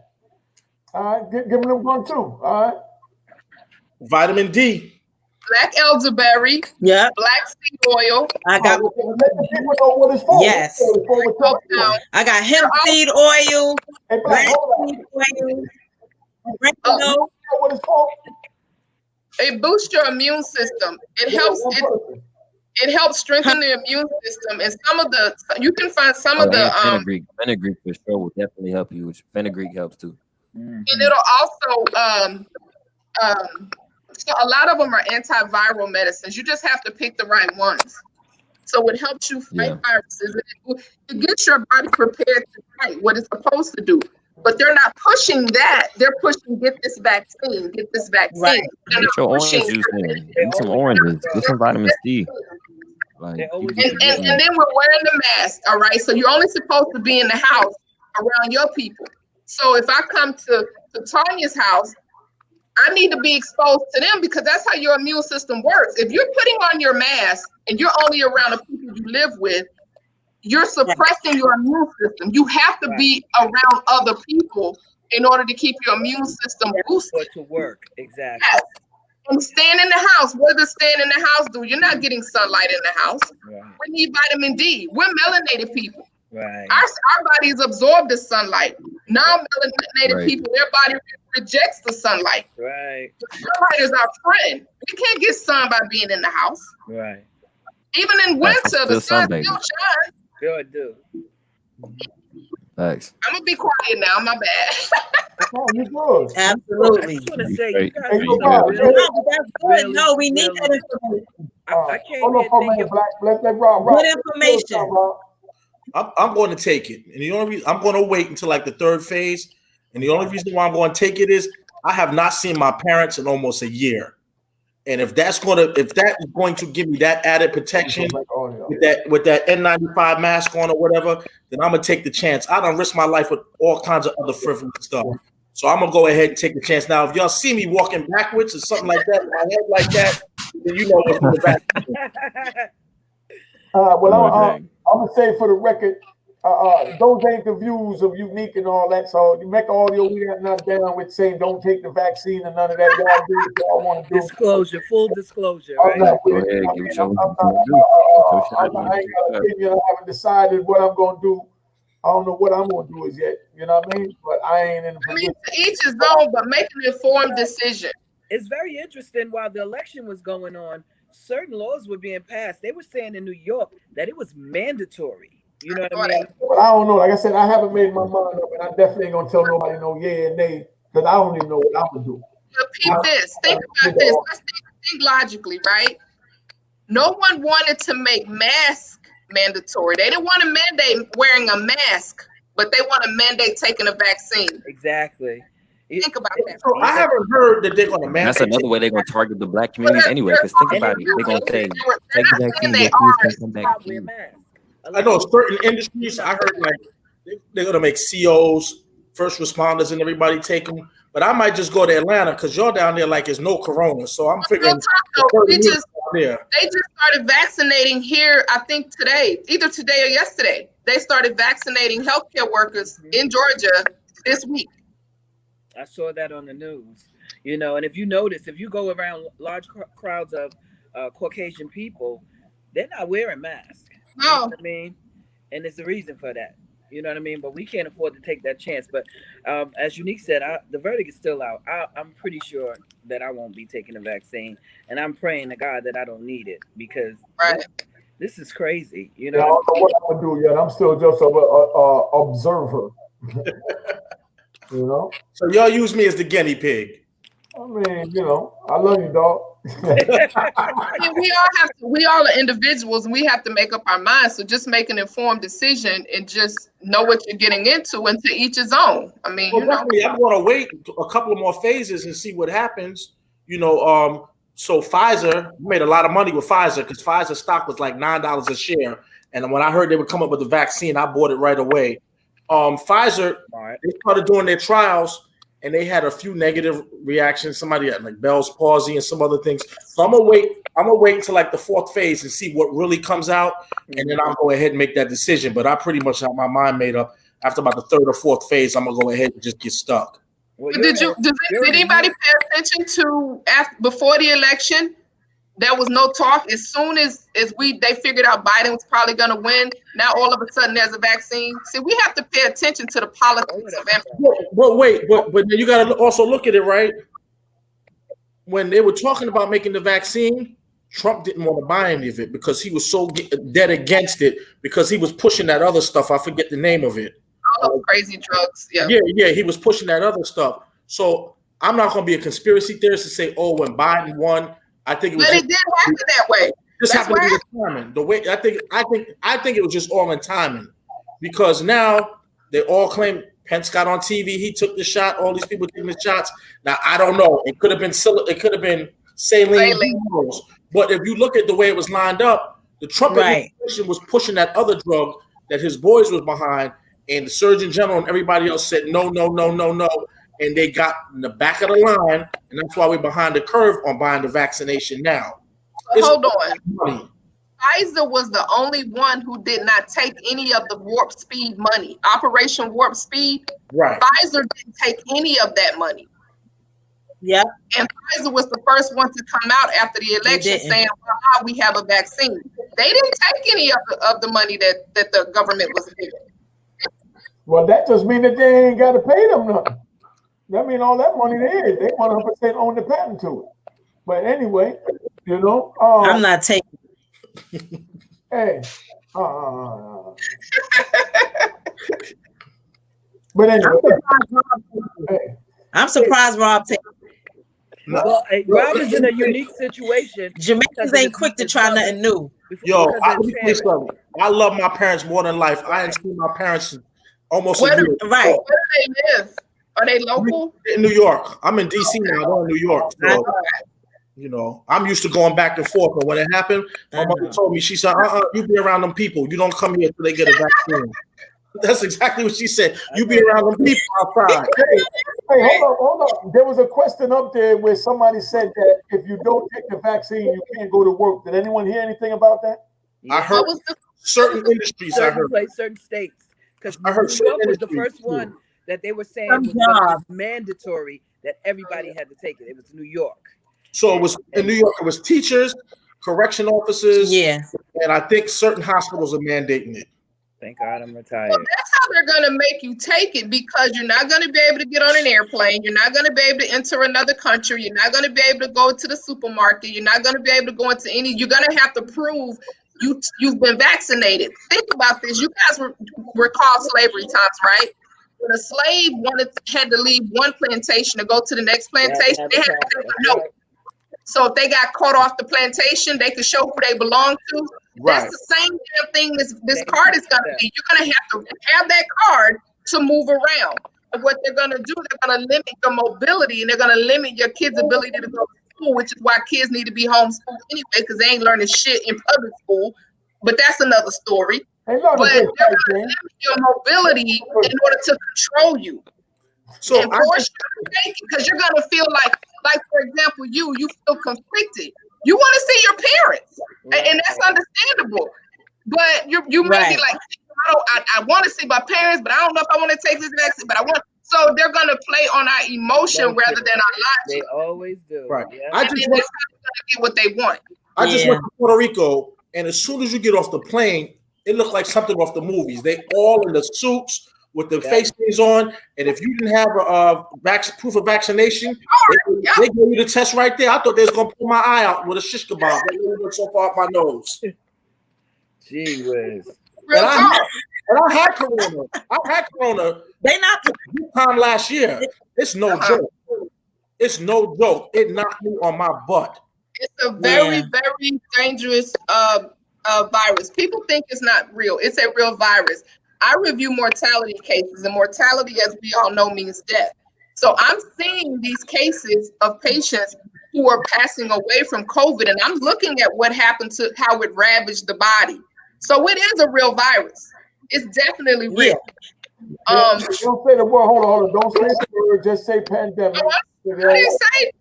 I said virus. Did I say the C word? You did. I said no. I got to stop and get the editor to take that out now. Okay, my bad. So yes, the virus is real. So people who say it's not real, that's bullshit. It is a real virus. ignorant. Yeah. Yeah, they said a male enhancement. That's crazy. But I agree with Mina. The reason why I'm not getting it is because they made it too fast. Right. And initially, when they started talking about it, they said it was going to take a lengthy amount of time to even come up with, something, a vaccine to begin with. So, then they came up with it. It's real suspect. It just doesn't make much sense. Right. All right. Okay. And I don't really appreciate how they're parading melanated people out there as the face of the people receiving it, as if we're gonna say, "Oh, she took it, so it must be safe for all of us." Well, that's insulting. That's how they do their market research and push people to, "Oh, okay, well, if he did it, he's all right. I'll do it." Right. Right. Okay. Well, everybody get back. You get up off your phone. We've been here long enough. I'm tired. We've been here 3 hours. Y'all go. We had good discussion. This was awesome. You know what I mean? Definitely. Yes. So very, very. My girl Mina was here tonight. Informative group of people. Very impressive. I'll be in Atlanta next month. So Mina represented. I'm in Atlanta all the time. Yes. Where do I need to come find you? At Grady Memorial? Oh, hell no. Not Shade Grady, no. Yeah, this was Michael, it was very refreshing having someone your age and knowledgeable. Thank you very much. Follow me on my socials at official Gico. I dropped it in the chat. Like, I really appreciate it for real. Like, y'all can feel free to follow me. Official G code. Like I drop it for y'all right now. I'm gonna follow you. Yeah, I'm gonna follow you too. Go ahead, bust that move. Like all I got is consciousness and love for black women. Like that's really it. And that's it. That's why I brought him up here. I told, hey Mike, let him know. I told him straight up, hey, Mike, I'll be the old dog ass nigga, and you be that good house nigga.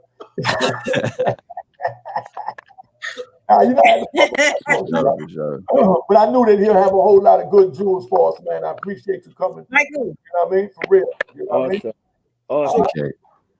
Thank you for having me, Uni. So where's the follow-up, man? Where we gonna take this next? Hey, babe. Miss T cut you up 101 times. I definitely want to hear you more. You know what I mean? What did you say? I said Miss T cut off 101 times. I definitely want to hear her more. I'll be back. I'll be back. Okay. Hey, Miss T, you still ain't no good. What? Oh, please. You know? Oh, please. Now, this was good discussion tonight, though. Absolutely. Appreciate Mina for coming. My man, Big Rob, who stopped in. Wednesday. Wednesday we're gonna do the throwback drawing again. Black. Gonna bring some more people on, talk about Club 2000 back in the days, and at 11 o'clock. You know what I mean? All right. So where are we gonna take this from here? We made a lot of headway, a lot of knowledge. Like, what's gonna be our path forward? We got to do something with all of this. Yeah. Right. I have some ideas. Yeah, absolutely. Yeah. No, I'm getting ready to end it. We going to LA. We following Unique to LA. All right. Thanks for having me. All right.